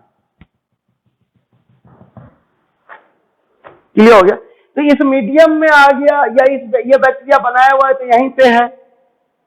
क्लियर हो गया। तो ये मीडियम में ऐसे जनरली हम लोग क्या कहते हैं, सिक्रेटरी सीक्वेंस को ऐड कर देते हैं। जैसे इंटरफेरॉन का जीन डालेंगे तो उसके साथ में सिक्रेटरी सीक्वेंस भी डाल देते हैं, ताकि बैक्टीरिया से क्या हो कि इंटरफेरॉन बाहर आ जाए, ताकि हमको सेपरेट करने में दिक्कत नहीं हो। बात समझ में आ गया। तो ये सब बायोटेक तो डेप्थ में है, लेकिन उतना आपको जानने की जरूरत नहीं। लेकिन मैं बता दिया कि जैसे मेरा ये इंटरफेरॉन का जीन है ना, तो इसके साथ में एक सिक्रेटरी सीक्वेंस डाल देंगे। अब सिक्रेटरी सीक्वेंस जैसे ही डालेंगे तो क्या होगा कि जो बैक्टीरिया इंटरफेरॉन बनाएगा, इस सिक्रेटरी सीक्वेंस के कारण वो इंटरफेरॉन कहाँ होगा? मीडियम में आ जाएगा, बाहर आ जाएगा, ताकि हमको फर्दर प्रोसेस करने में दिक्कत नहीं हो। बैक्टीरिया के अंदर होगा तो फिर उसको लाइसिस करके तब बाहर निकालना पड़ेगा, तो एक एक्स्ट्रा प्रेशर पड़ जाता है। इसलिए उस प्रेशर को कम करने के लिए एकदम सीधा सीक्वेंस होता है कि जो भी आप डिजायर जीन है उसके साथ में क्या कीजिए, सिक्रेटरी सीक्वेंस को ऐड कर दीजिए। और ऐड करने से क्या होगा कि जो आपका प्रोडक्ट बनेगा वो उस बैक्टीरियल सेल से बाहर आ जाएगा। और वो जो प्रोटीन बनेगा वो रिकॉम्बिनेंट प्रोटीन कहलाएगा। कौन सा प्रोटीन? यदि प्रोटीन बना रहे तो वो प्रोटीन क्या हो जाएगा? रिकॉम्बिनेंट, क्योंकि रिकॉम्बिनेंट डीएनए टेक्नोलॉजी का यूज करके प्रोटीन बनाओगे तो रिकॉम्बिनेंट प्रोटीन हो जाएगा। क्लियर। अब यहां पे क्लियर करना, तो ये जो मेरा ये जो आपका प्रोडक्ट है, ये प्रोडक्ट आपका बाहर आ गया। तो ये जो प्रोडक्ट यहाँ पे बाहर आया है, तो ये जो प्रोडक्ट मेरा डिजायर प्रोडक्ट जो बाहर आया है, इसको लिख देता हूं यहाँ पे, डिजायर प्रोडक्ट है ये मेरा, ये डिजायर्ड प्रोडक्ट है। तो ये जो डिजायर्ड प्रोडक्ट है, इस प्रोडक्ट जो होगा ये यहाँ पे केवल यही प्रोडक्ट नहीं होगा, इसमें जो बैक्टीरिया को खाने का जो न्यूट्रिएंट होगा वो भी यहाँ प्रेजेंट होगा, एसिड बेस सब भी प्रेजेंट होगा, अदर केमिकल भी प्रेजेंट होंगे।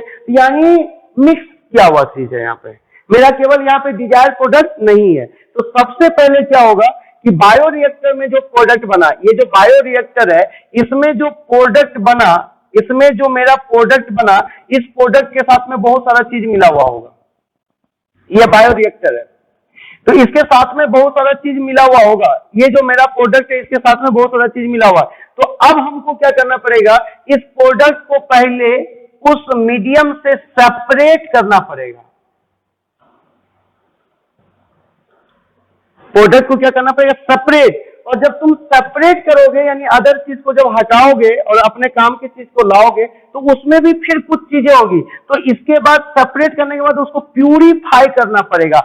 अब जब प्यूरिफाई कर लोगे ना तब तुम्हारा एकदम डिजायर, प्योर डिजायर प्रोडक्ट मिल जाएगा।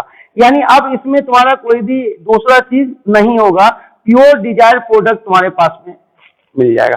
तो इसका मतलब क्या होगा कि बायो रिएक्टर में जो प्रोडक्ट बना है तो उस प्रोडक्ट को यूज करने के लायक बनाने के लिए सबसे पहले उस मीडियम से, ये जो आपका न्यूट्रिएंट मीडियम है, इस मीडियम से आपको क्या करना पड़ेगा, प्रोडक्ट को सेपरेट करना पड़ेगा और सेपरेट करने के बाद प्यूरिफाई करना पड़ेगा। इसका मतलब ये हो जाएगा, जैसे मान लीजिए कि आपका जो प्रोडक्ट है ये प्रोडक्ट था और ये प्रोडक्ट यहां से सेपरेट कर लिया आप मीडियम से, लेकिन इसमें फिर भी कुछ कंटामिनेंट होंगे। सपोज दैट ये आपका ब्लू वाला प्रोडक्ट था और कंटामिनेंट ये है, ब्लैक वाला जो है ये आपका कंटामिनेंट है। ये जो ब्लैक देख रहे हो ये आपका कंटामिनेंट है, मतलब जो प्रोडक्ट को छोड़ करके बाकी जो भी चीजें होंगी वो कंटामिनेंट कहलाएगा। तो कंटामिनेंट है और ये जो ब्लू वाला है ये अभी आपका प्रोडक्ट है। तो आपको क्या करना पड़ेगा कि इस प्रोडक्ट को केवल निकालना पड़ेगा और ये कंटामिनेंट को हटा देना पड़ेगा। तो आप उसके लिए क्या प्रोसेस लगाओगे, प्यूरिफाई। और जब प्यूरिफाई करोगे तो यहाँ पे जो तुम्हारा प्रोडक्ट मिलेगा ये एकदम जो तुम्हारा प्रोडक्ट वही मिलेगा और बगल अगल में कोई भी काला वाला आपका कंटामिनेंट नहीं मिल रहा। तो यहाँ पे बताया कि ये दोनों चीज है, आपने सेपरेट किया मतलब मीडियम से प्रोडक्ट को बाहर निकाला और उसके साथ में बहुत सारा चीज लगा हुआ आएगा। लेकिन मोटा मोटी क्या हुआ कि बहुत बड़े चीज से छोटे चीज को सेपरेट कर लिया, यानी पूरा मीडियम था उसमें और उस मीडियम से हम अपने प्रोडक्ट को क्या कर दिया, अलग कर दिए। उसमें कंटामिनेंट है ये अलग बात है, लेकिन पहले वाले की तुलना में कम है क्योंकि ये पूरा मिक्सचर के साथ में, तो इस प्रोडक्ट के साथ में अभी तो बहुत सारा चीज है। तो इस प्रोडक्ट को यहाँ से हटाए, निकाले बाहर, ये सेपरेट कर दिए। तो सेपरेट किए तो इस प्रोडक्ट के साथ में कुछ दूसरा भी चीज आ गया जिसको हम लोग कंटामिनेंट बोल दिए। अब क्या हो गया, ये कंटामिनेंट भी हो गया। तो अब सेपरेट करने के बाद उसको क्या करेंगे, प्यूरिफाई कर देंगे और प्यूरिफाई यदि करेंगे तो उससे हमको क्या मिलेगा, प्योर डिजायरेबल प्रोडक्ट मिल जाएगा। यहाँ पे डिजायर प्रोडक्ट मिल जाएगा जो आप बनाना चाहते थे। सपोज आप बनाना क्या चाहते थे, इंटरफेरॉन, आप इंटरफेरॉन बनाना चाहते तो आपको यहाँ पे इंटरफेरॉन मिल जाएगा। NCERT separation and purification, purify का मतलब यहाँ पे प्यूरिफिकेशन भी कर सकते हो, सेपरेशन एंड प्यूरिफिकेशन, एनसीईआरटी का लाइन्स लिख रहा हूं। ये सेपरेशन एंड प्यूरिफिकेशन को डाउन स्ट्रीमिंग प्रोसेस बोला है, down streaming process, down streaming process.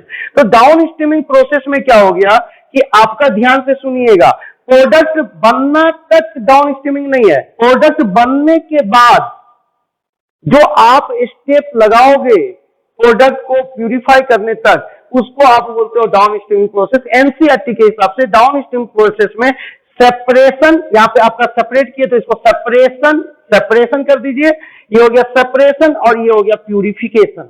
तो सेपरेशन एंड प्यूरिफिकेशन को आप डाउन स्ट्रीमिंग प्रोसेस बोलते हैं। लेकिन डाउन स्ट्रीमिंग प्रोसेस में चार चीजें आते हैं, ये दो चीज का चर्चा एनसीईआरटी किया है। एनसीईआरटी बोला कि डाउन स्ट्रीमिंग प्रोसेस में डाउन स्ट्रीमिंग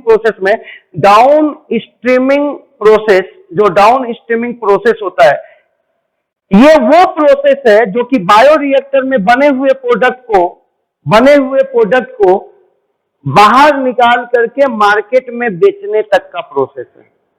यानी बायो रिएक्टर में प्रोडक्ट जहां तक बना वो डाउन स्ट्रीमिंग नहीं आएगा, बने हुए प्रोडक्ट को मार्केट में बेचना है, इस बीच में जो भी काम करोगे वो डाउन स्ट्रीमिंग में आएगा।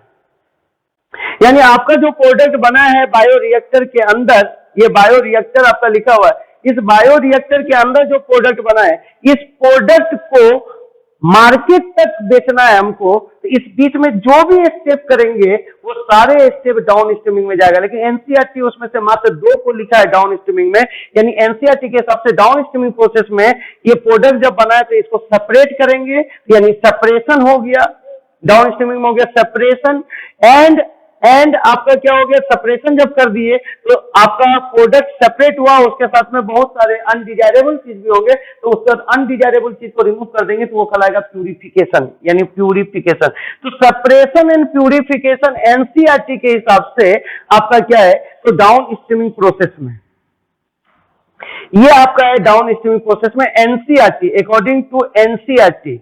लेकिन जनरली बोला जाता है कि प्रोडक्ट, बने हुए प्रोडक्ट को बायोरिएक्टर से निकाल के मार्केट में बेच देने के बीच में जो भी प्रोसेस होता है उसको डाउन स्ट्रीमिंग बोलते हैं। कैसे बोलो तो बायोरिएक्टर में बेच देने तक के बीच में जो भी आप प्रोसेस करोगे सबको डाउन स्ट्रीमिंग में डालते हैं। क्लियर हो गया? तो इसका मतलब ये हो गया कि अब इसमें और स्टेप क्या ऐड होगा, ये जो सेपरेट किए, ये जो प्यूरिफाई किए हो, तो प्यूरिफिकेशन के बाद ये चीजें खराब नहीं हो जाए तो प्रिजर्वेटिव डालोगे। क्या डालोगे? प्रिजर्वेटिव। तो तुम इसमें डालोगे प्रिजर्वेटिव। तो ये जो प्रिजर्वेटिव डालोगे तो इसको डाउन स्ट्रीम प्रोसेसिंग में नहीं डाला, कौन? एनसीईआरटी। उसके बाद प्रिजर्वेटिव जब तुम डाल दिए हो तो इसके बाद नेक्स्ट स्टेप में क्वालिटी चेक भी करना पड़ेगा। आप जो चीज बनाए हो, आप वैक्सीन बनाए हो, इंटरफेरॉन बनाओ, तो ये ह्यूमन से रिलेटेड है, ये गुड क्वालिटी का बना है या बैड क्वालिटी का बना है, तो इसको क्वालिटी चेकिंग भी होनी है। क्वालिटी चेकिंग आपको करना पड़ेगा, ये एकदम मस्त है। कोई भी प्रोडक्ट, हाँ, जुगाड़ टेक्निक लगा के भले आप क्वालिटी चेकिंग नहीं कीजिए क्योंकि इसमें पैसा अच्छा खासा खर्चा होता है, लेकिन यदि आप चेक नहीं कीजिएगा तो वो ह्यूमन सोसाइटी में जाकर के वहां पे वो बीमारी कॉज कर सकता है। दवा जो है वो सीधे पॉइजन हो जाएगा। इसलिए के क्वालिटी चेकिंग बहुत इंपॉर्टेंट है। खाने पीने में थोड़ा सा चलिए, खाने पीने वाला प्रोडक्ट यदि आप बायोटेक्नोलॉजी के मदद से बना रहे तो उसमें थोड़ा सा प्लस माइनस हो जाए। बायोरिएक्टर्स, यही बायोरिएक्टर्स है, यहाँ पे मैं यहाँ दिखा रहा हूँ। इस बायोरिएक्टर्स में जो प्रोडक्ट बना है, ध्यान से सुनिएगा, उस बने हुए प्रोडक्ट को बायोरिएक्टर से निकाल करके, यानी बायोरिएक्टर से निकाल करके मार्केट में सप्लाई करने तक जो बीच का प्रोसेस होगा, उसी प्रोसेस को बोला जाता है डाउन स्ट्रीमिंग प्रोसेसिंग। लेकिन एनसीईआरटी बोला कि नहीं, उतने चीज को आप नहीं रख सकते। आप डाउन स्ट्रीमिंग प्रोसेस केवल सेपरेशन रखिए और प्यूरिफिकेशन रखिए। यानी एनसीईआरटी केवल सेपरेशन एंड प्यूरिफिकेशन को, ये एनसीईआरटी जो है ये केवल एनसीईआरटी केवल सेपरेशन एंड प्यूरिफिकेशन को इंक्लूड किया है डाउन स्ट्रीमिंग प्रोसेस। तो आपके क्वेश्चन में यदि आए कि डाउन स्ट्रीमिंग प्रोसेस में क्या क्या होता है, तो सेपरेशन एंड प्यूरिफिकेशन, यानी प्रोडक्ट को मीडियम से सेपरेट कर लेना और सेपरेट करने के बाद फिर उस प्रोडक्ट से जो इम्प्योरिटीज है उसको हटा देना, यानी प्यूरिफिकेशन। इस 2 स्टेप को आप डालते हो किसमें? Down streaming processing.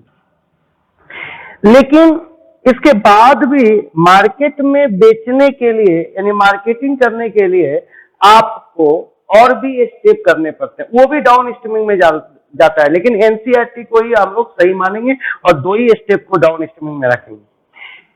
तो अब जो ये आपका प्रोडक्ट को आपने प्यूरिफाई किया हो, तो मार्केट में यदि तुम उसको बेचोगे तो ऐसा तो नहीं है कि तुरंत बिक जाएगा।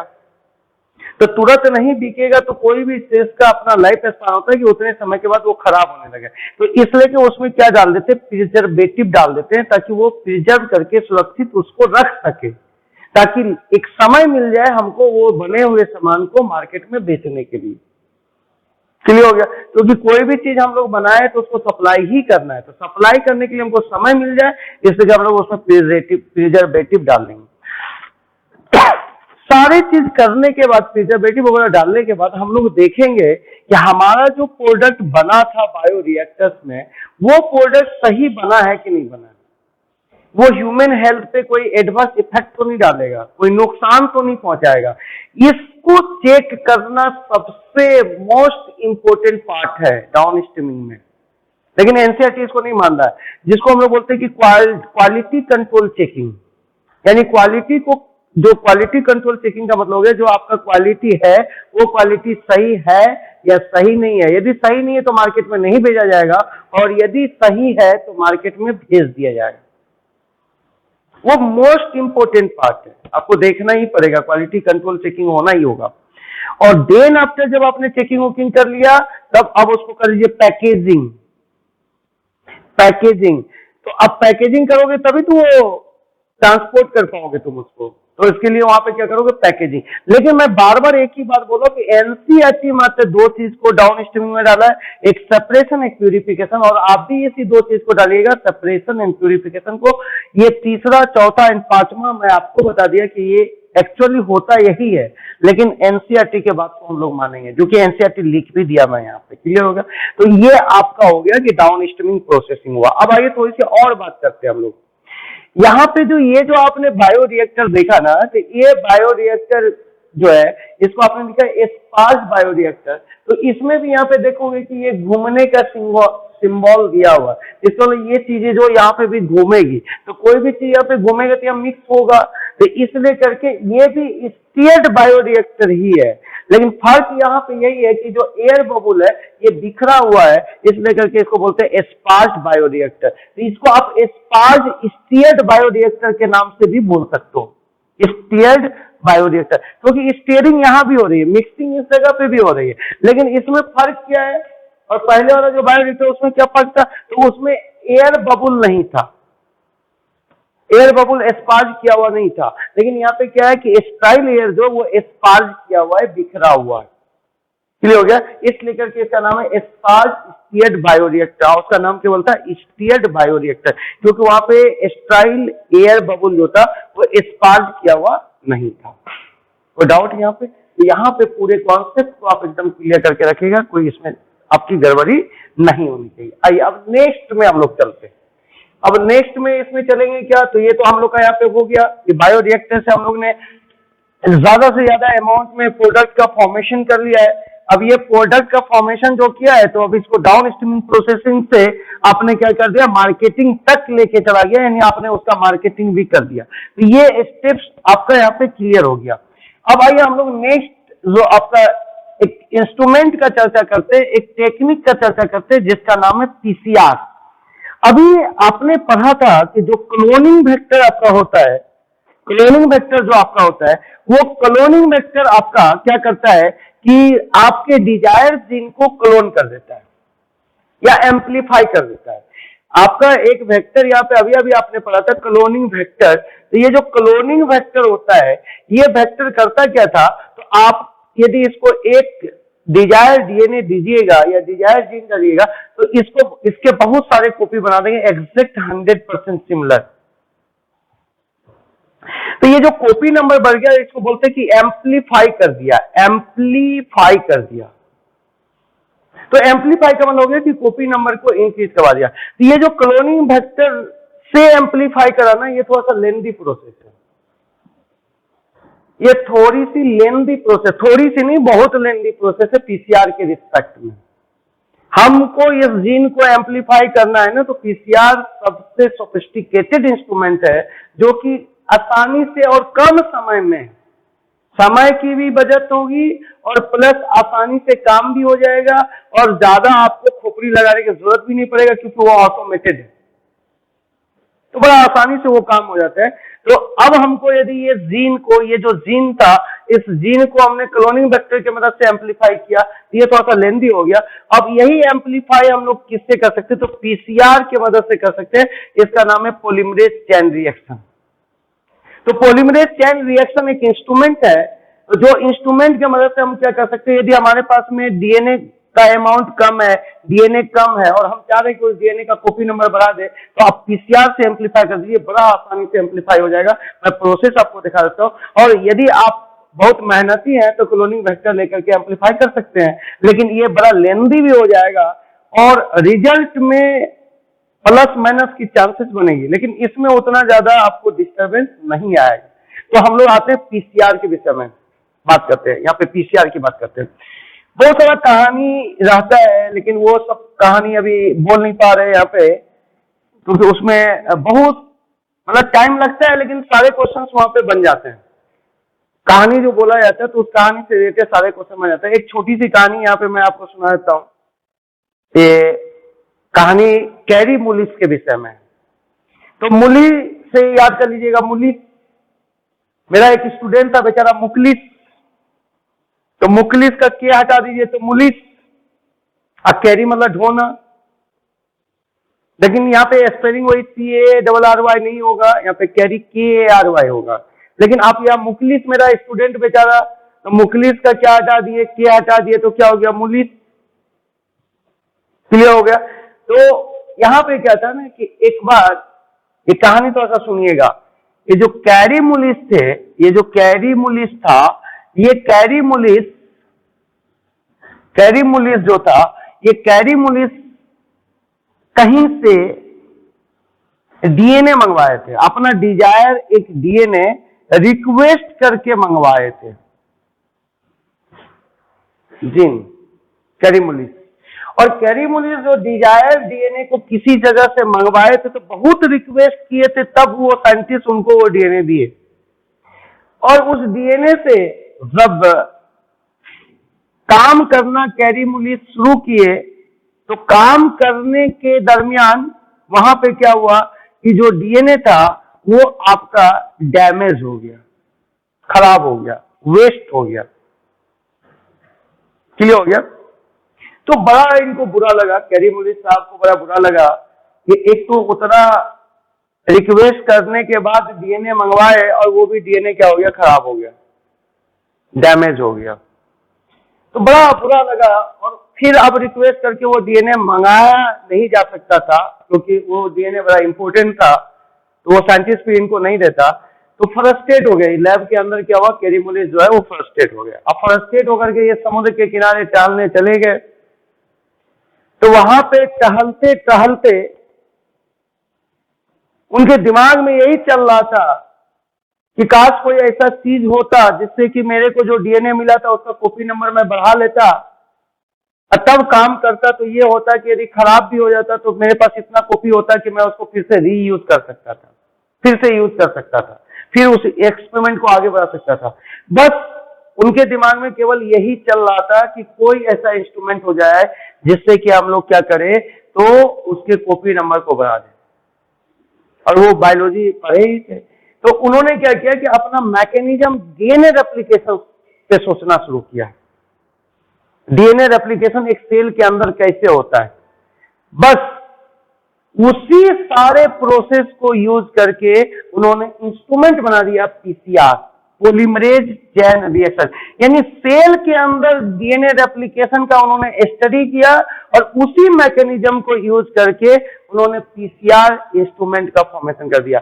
यहाँ पे क्या हुआ कि इनको नुकसान हुआ तो बहुत बुरा लगा, और बहुत बुरा जब लगा तो उन्होंने उसी जो गुस्सा था, वही जो फ्रस्ट्रेशन था, उसी फ्रस्ट्रेशन से एक इंस्ट्रूमेंट का इन्वेंशन कर दिया। और हम लोग क्या करते हैं, यदि कुछ नहीं हुआ तो फ्रस्ट्रेशन से क्या करते हैं कि और चीज को छोड़ ही देते हैं, या नहीं तो कुछ चीजों को बर्बाद कर देते हैं। ये नहीं होना चाहिए। आप ये एकदम रियल बात बता रहा हूं। यहाँ पे क्या होता है ना, साइंस के फील्ड में जब आपका कोई काम बिगड़ जाता है तो साइंटिस्ट फ्रस्ट्रेट नहीं होता है, वो उसके जो नाकामयाब हुए हैं उस नाकामयाबी को वो क्या करते हैं कि सक्सेस में कन्वर्ट करने का कोशिश करते हैं। उनका DNA बर्बाद हो गया, इस बर्बादी के कारण जो सदमा लगा, जो दुख हुआ, जो फ्रस्ट्रेशन आई, उस फ्रस्ट्रेशन को उन्होंने पॉजिटिव वे में यूज किया और उस फ्रस्ट्रेशन से पॉजिटिव वे में यूज करके उन्होंने PCR बना दिया। तो जो फ्रस्ट्रेशन होता है उसका यूज करने पे डिपेंड करता है कि आप यूज कैसे करते हैं। बहुत बच्चे का होता है, एक बार एग्जाम क्या नहीं निकला, फ्रस्ट्रेट हो गया, तैयारी छोड़ दिया, अब दूसरा तैयारी करेंगे। अरे भैया, जहां जाइएगा वही कंपटीशन तगड़ा है, जाओगे कहां? यदि तुम्हारी यही हरकत रहेगी कि ये आप तुरंत थोड़ी सी चीजों में आप घबरा करके चीजों को छोड़ दे रहे हैं, तो इसका मतलब हुआ कि आप किसी भी लाइन में सक्सेस जिंदगी में कभी नहीं कर सकते। ये आप हमसे लिखवा लीजिए। तो उसका तरीका यही है कि आपसे यदि आपने मन लगा के पढ़ा है और आपसे नहीं एग्जाम निकला, तो आपके अंदर जो एक भावना डेवलप हो रहा है जिससे आपको, उसको आप पॉजिटिव वे में यूज कर लीजिए। इन्होंने यूज करके उससे क्या बना दिया, PCR बना दिया। तो यहां पे क्या हो गया कि आपसे क्वेश्चन पूछा जाएगा, ऐसे में मॉलिक्यूलर बेसिस ऑफ इनहेरिटेंस के लास्ट में जो एनसीईआरटी का जो साइंटिस्ट है मॉलिक्यूलर बेसिस में और बायोटेक में, वो दोनों का एक चार्ट बना करके आपको दे रहा हूं, उस चार्ट से आपके क्वेश्चन आते हैं तो उसको ध्यान में रख लें। अब यहां से क्या हो गया, ये जो कैरी मुलिस है, इसने जो पीसीआर को इन्वेंट किया, ये कैसे इन्वेंट किया, क्या किए, इस पीसीआर में क्या क्या स्टेप होता है, तो ध्यान से सुनिएगा। तो अब मूली से याद रखिएगा, मुलिस, ऐसे मेरा स्टूडेंट था मुखलिस, तो इसलिए हमको याद हो गया था मुखलिस से, के को हटा दिए तो मुलिस हो गया। मुखलिस यदि आप लिखिएगा तो के हटाइएगा तो क्या हो जाएगा, मुलिस। तो इसलिए करके यहां पे आपका हो गया पीसीआर। तो पीसीआर को जिसने खोजा उस साइंटिस्ट का नाम था केरी मुलिस। क्लियर हो गया। अब इस पीसीआर में 3 वर्ड लगा हुआ है। पीसीआर में पहला वर्ड लगा हुआ है पॉलीमरेज,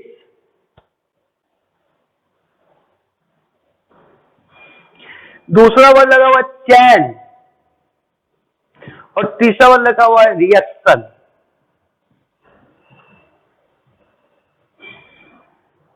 यहां पे पॉलीमरेज वर्ड लगा हुआ है तो आप सीधे सीधे समझ सकते हो कि यहां पे पॉलीमराइजेशन हो रहा होगा, क्योंकि पॉलीमरेज एंजाइम जो है वो पॉलीमराइजेशन कराता है। क्लियर हो गया। और पीसीआर में हम लोग डीएनए का पॉलीमराइजेशन करवाते हैं, यानी डीएनए का फॉर्मेशन करते हैं, डीएनए का एम्प्लीफिकेशन करते हैं, बार बार बता रहा हूं एम्प्लीफिकेशन करते हैं। तो इसलिए करके हमको पॉलीमरेज एंजाइम लेना पड़ेगा इसमें। कौन सा एंजाइम, पॉलीमरेज एंजाइम, इसलिए कि पहला नाम पड़ गया पॉलीमरेज। चैन इसलिए बोलते हैं कि इस पीसीआर में जो आप डीएनए बनाओगे उसमें 3 स्टेप इन्वॉल्व होंगे। वो 3 स्टेप क्या होगा, पहला स्टेप होगा डीनेचुरेशन, डीनेचुरेशन, और फिर होगा एनिलिंग, एनिलिंग, और फिर लास्ट में होगा आपका यहाँ पे डीनेचुरेशन, एनिलिंग। तो अब इसके बाद हो जाए एक्सटेंशन, मतलब फैलाना, सबको डील कर देंगे, एक्सटेंशन। तो ये 3 स्टेप चैन में जुड़ा हुआ है, यानी पहले डीनेचुरेशन होगा, तब एनिलिंग होगा, तब एक्सटेंशन होगा। चलिए चूंकि टर्म आ रहा है तो यहीं पे बता देते हैं।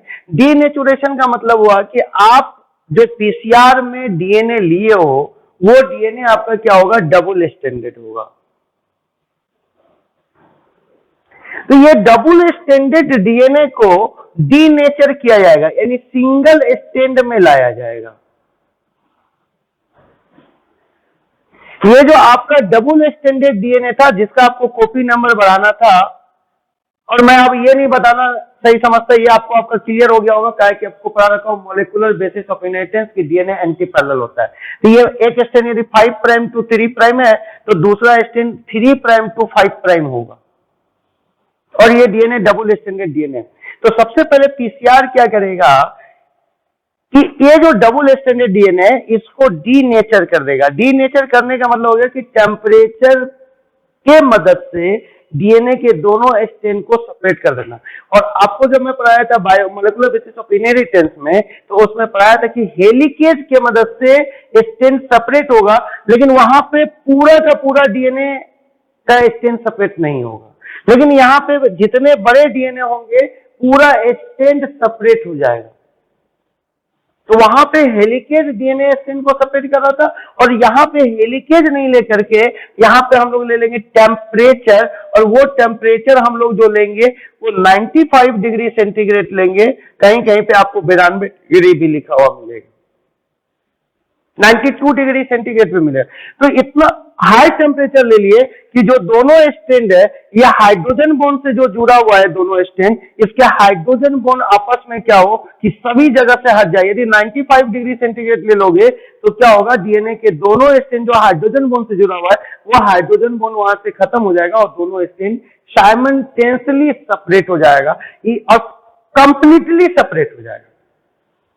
कंप्लीटली मतलब पूर्ण रूप से, जितना बड़ा डीएनए होगा वो पूरा का पूरा दोनों स्ट्रैंड सेपरेट हो जाएगा। क्लियर हो गया। तो डीनेचुरेशन जब भी आप करोगे तो टेम्परेचर के मदद से करोगे, और वो टेम्परेचर होगा 95 डिग्री सेंटीग्रेड। क्लियर हो गया।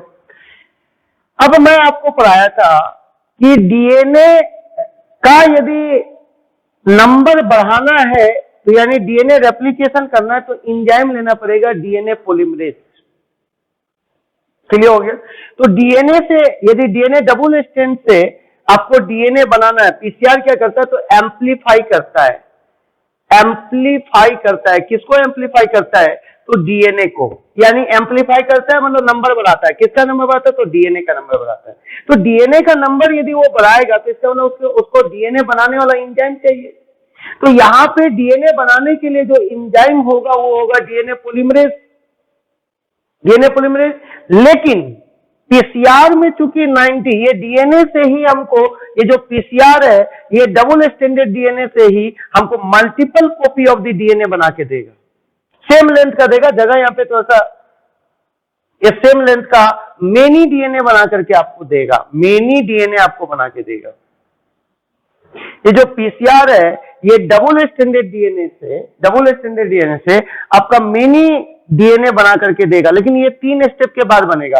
यानी पहले डीनेचुरेशन होगा, देन एनिलिंग होगा और देन एक्सटेंशन होगा। तो डीएनए डबल स्टैंडर्ड से यदि आपका डीएनए बना रहा है, मेनी डीएनए बना रहा है, इसके मतलब इसमें sure short DNA polymerase use किया गया होगा, डीएनए पॉलीमरेज यूज किया गया होगा, डीएनए पॉलीमरेज यूज किया गया होगा। अब ये जो डीएनए पॉलीमरेज यूज किए होंगे पीसीआर में, वो डीएनए पॉलीमरेज इतना स्टेबल होना चाहिए कि 95 डिग्री सेंटीग्रेड पे डीनेचर ना करे। सबसे पहली बात, आप जो पीसीआर में डीएनए से जो डीएनए बनाओगे तो वो जो डीएनए से डीएनए बनेगा तो उसके लिए डीएनए पॉलीमरेज एंजाइम चाहिए, और डीएनए पॉलीमरेज एंजाइम इतना स्टेबल होना चाहिए कि 95 डिग्री सेंटीग्रेड पे भी वो आपका क्या नहीं करे तो डीनेचर नहीं हो जाए, उसकी एक्टिविटी लॉस नहीं कर जाए। तो सबसे पहले ऐसा डीएनए पॉलीमरेज आपको खोजना पड़ेगा जो कि हाई टेम्परेचर पे स्टेबल हो। तो तुमको सबसे पहले हाई टेम्परेचर पे जो स्टेबल ऑर्गेनिज्म होगा तो उस ऑर्गेनिज्म के पास जो डीएनए पॉलीमरेज होगा वो हाई टेम्परेचर पे एक्टिव होगा। क्लियर हो गया? तो एक नया अभी अभी आपका इकोसिस्टम मिला है समुद्र के नीचे जिसको वेंट इकोसिस्टम बोलते हैं, जहां की टेम्परेचर लगभग 100 डिग्री सेंटीग्रेड होती है। समुद्र के नीचे का ये इकोसिस्टम, न्यूली डिस्कवर्ड इकोसिस्टम, जिसको आप क्या बोलते हो वेंट बोलते हो, और जिसका टेम्परेचर 100 डिग्री सेंटीग्रेड होता है। तो इस 100 डिग्री सेंटीग्रेड पर भी बैक्टीरिया मिलता है। अब ये जो बैक्टीरिया है आप समझ सकते हो कि 100 डिग्री पे एक्टिव है, तो इसका मतलब इस बैक्टीरिया का जो एंजाइम होगा वो भी 100 डिग्री पे एक्टिव होगा, कोई डाउट नहीं है। तो यहाँ पे जो बैक्टीरिया मिल रहा है 100 डिग्री सेंटीग्रेड पे, इसका मतलब इस बैक्टीरिया को टेम्परेचर से लगा होगा, यानी थर्मोफिलिक बैक्टीरिया होगा, थर्मोफिलिक बैक्टीरिया होगा। थर्मोफिलिक मतलब थर्मो मतलब टेम्परेचर हो गया, फिलिक मतलब एक्सट्रैक्शन हो गया, तभी तो ये रह रहा है। यदि एक्सट्रैक्शन नहीं होगा तो टेम्परेचर पे, उतना टेम्परेचर पे 100 डिग्री सेंटीग्रेड पे ये रहेगा कैसे? तो यानी ये थर्मोफिलिक बैक्टीरिया है, थर्मोफिलिक बैक्टीरिया है और पानी में मिल रहा है, समुद्र के नीचे पानी में मिल रहा है। तो इसलिए करके यहाँ पे जो ये बैक्टीरिया थर्मोफिलिक बैक्टीरिया है उसका नाम हो गया थर्मो, मतलब टेम्परेचर हो गया और पानी में रह रहा था एक्विटिकस, एक्विटिकस, एक्विटिकस, थर्मो एक्विटिकस। तो ये थर्मो एक्विटिकस, थर्मो वर्ड आया टेम्परेचर से, एक्वी वर्ड आया किससे? वाटर से। एक्वा, एक्वा वाला पानी होता है। तो थर्मो एक्विटिकस एक बैक्टीरिया मिल गया मेरे को वेंट में, और इस बैक्टीरिया से हमने क्या किया डीएनए पॉलीमरेज को निकाला। तो डीएनए पॉलीमरेज को निकाला तो थर्मो का टी ले लिया और एक्विटिकस का ये एक क्यू ले लिया, एक क्यू, ध्यान से देखिएगा ए एंड क्यू, ये एक क्यू ले लिया। तो यहां पे एक क्यू इधर से ले आया तो ये हो गया। अब इसको यदि कंबाइन करके पढ़ेंगे तो ये हो गया टेक, और डीएनए बनाने वाला एंजाइम है इससे करके हो गया पॉलीमरेज, क्योंकि बिना पॉलीमराइजेशन का डीएनए बनेगा नहीं। तो टेक पॉलीमरेज। तो आपसे यदि कोई पूछे कि टेक पॉलीमरेज जो एंजाइम है डीएनए पॉलीमरेज उसको कहां से निकाले हो, तो थर्मस एक्वेटिकस से। थर्मस एक्वेटिकस कैसा बैक्टीरिया है, तो थर्मोफिलिक बैक्टीरिया। कहां मिलेगा वो बैक्टीरिया, तो 100 डिग्री सेंटीग्रेड पर मिलेगा, और 100 डिग्री सेंटीग्रेड कहां है, तो वेंट में, और वेंट कहां है, समुद्र के नीचे। क्लियर हो गया। तो वेंट समुद्र के नीचे है तो उस जगह पे आपका बैक्टीरिया मिलेगा थर्मो एक्वेटिकस, और थर्मो एक्वेटिकस से हमने निकाला टैग पॉलीमरेज जो कि हाई टेम्परेचर पे भी एक्टिव होगा। तो इस लेकर के ये जो डीएनए पॉलीमरेज होगा, इस डीएनए पॉलीमरेज का जो नाम हो जाएगा, इसको आप बोल सकते हो टैग पॉलीमरेज, टैग पॉलीमरेज।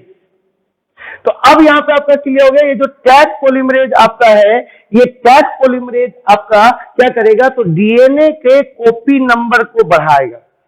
लेकिन कितने स्टेप के बाद बढ़ेगा, तो आपका पहला स्टेप होगा डीनेचुरेशन, दूसरा स्टेप होगा एनिलिंग, और तीसरा स्टेप होगा एक्सटेंशन। ये आपका क्लियर हो गया ये टैग पॉलीमरेज, कोई डाउट नहीं है। अब आइए, अब यहां पे ये क्लियर है ना आपको, तो दिक्कत नहीं है। तो अब यहाँ पे टैग पॉलीमरेज ही लेंगे हम लोग। यदि मान लो कि अपना सेल से डीएनए पॉलीमरेज निकाल के पीसीआर में डाल दे, तो हम लोग का जो ऑप्टिमम टेम्परेचर बॉडी का होता है 37 डिग्री सेंटीग्रेड, तो हमारा तो जैसे ही 95 डिग्री पीसीआर में होगा कि मेरा जो एंजाइम है वो तो आपका तुरंत डीनेचर कर जाएगा। आप ऐसे भी समझ सकते हैं, आपका टेम्परेचर मात्र 1 से 2 डिग्री बढ़ता है फीवर में। वो आप 97 डिग्री फीवर नहीं हुआ, 101 डिग्री फीवर नहीं होता, डिग्री में नहीं होता, फॉरेनहाइट में होता है वो।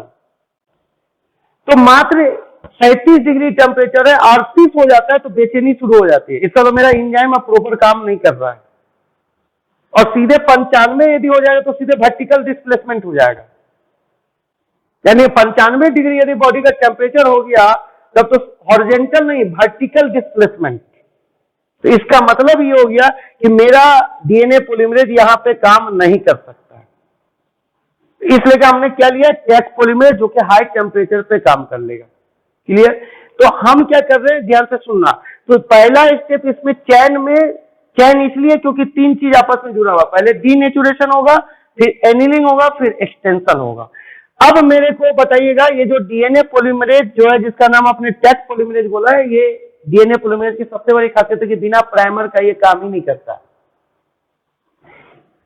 पढ़ा रखे मॉलिक्यूलर बेसिस ऑफ इनहेरिटेंस में, वीडियो आप देख लीजिएगा। लेकिन मैं आपको क्लियर बता दिया कि कोई भी डीएनए पॉलीमरेज होगा बिना प्राइमर का डीएनए सिंथेसिस नहीं करेगा। क्लियर हो गया।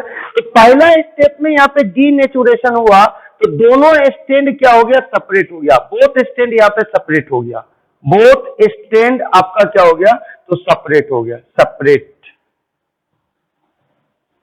अब बोथ स्टैंड यदि यहाँ पे सेपरेट हो गया 95 डिग्री सेंटीग्रेड पे, तो पहला चैन का पहला काम खत्म हो गया, डीनेचुरेशन। अब ये जो सेपरेट स्टैंड है, अब जो ये सेपरेट स्टैंड है, इस सेपरेट स्टैंड में ये 5 प्राइम टू 3 प्राइम का स्टैंड है और ये 3 प्राइम टू 5 प्राइम का स्टैंड है। तो इस सेपरेट स्टैंड में ये जो डीनेचुरेशन हुआ है ये 95 डिग्री सेंटीग्रेड पे हुआ है, चाहे कहीं 92 डिग्री सेंटीग्रेड लिखा हुआ होगा।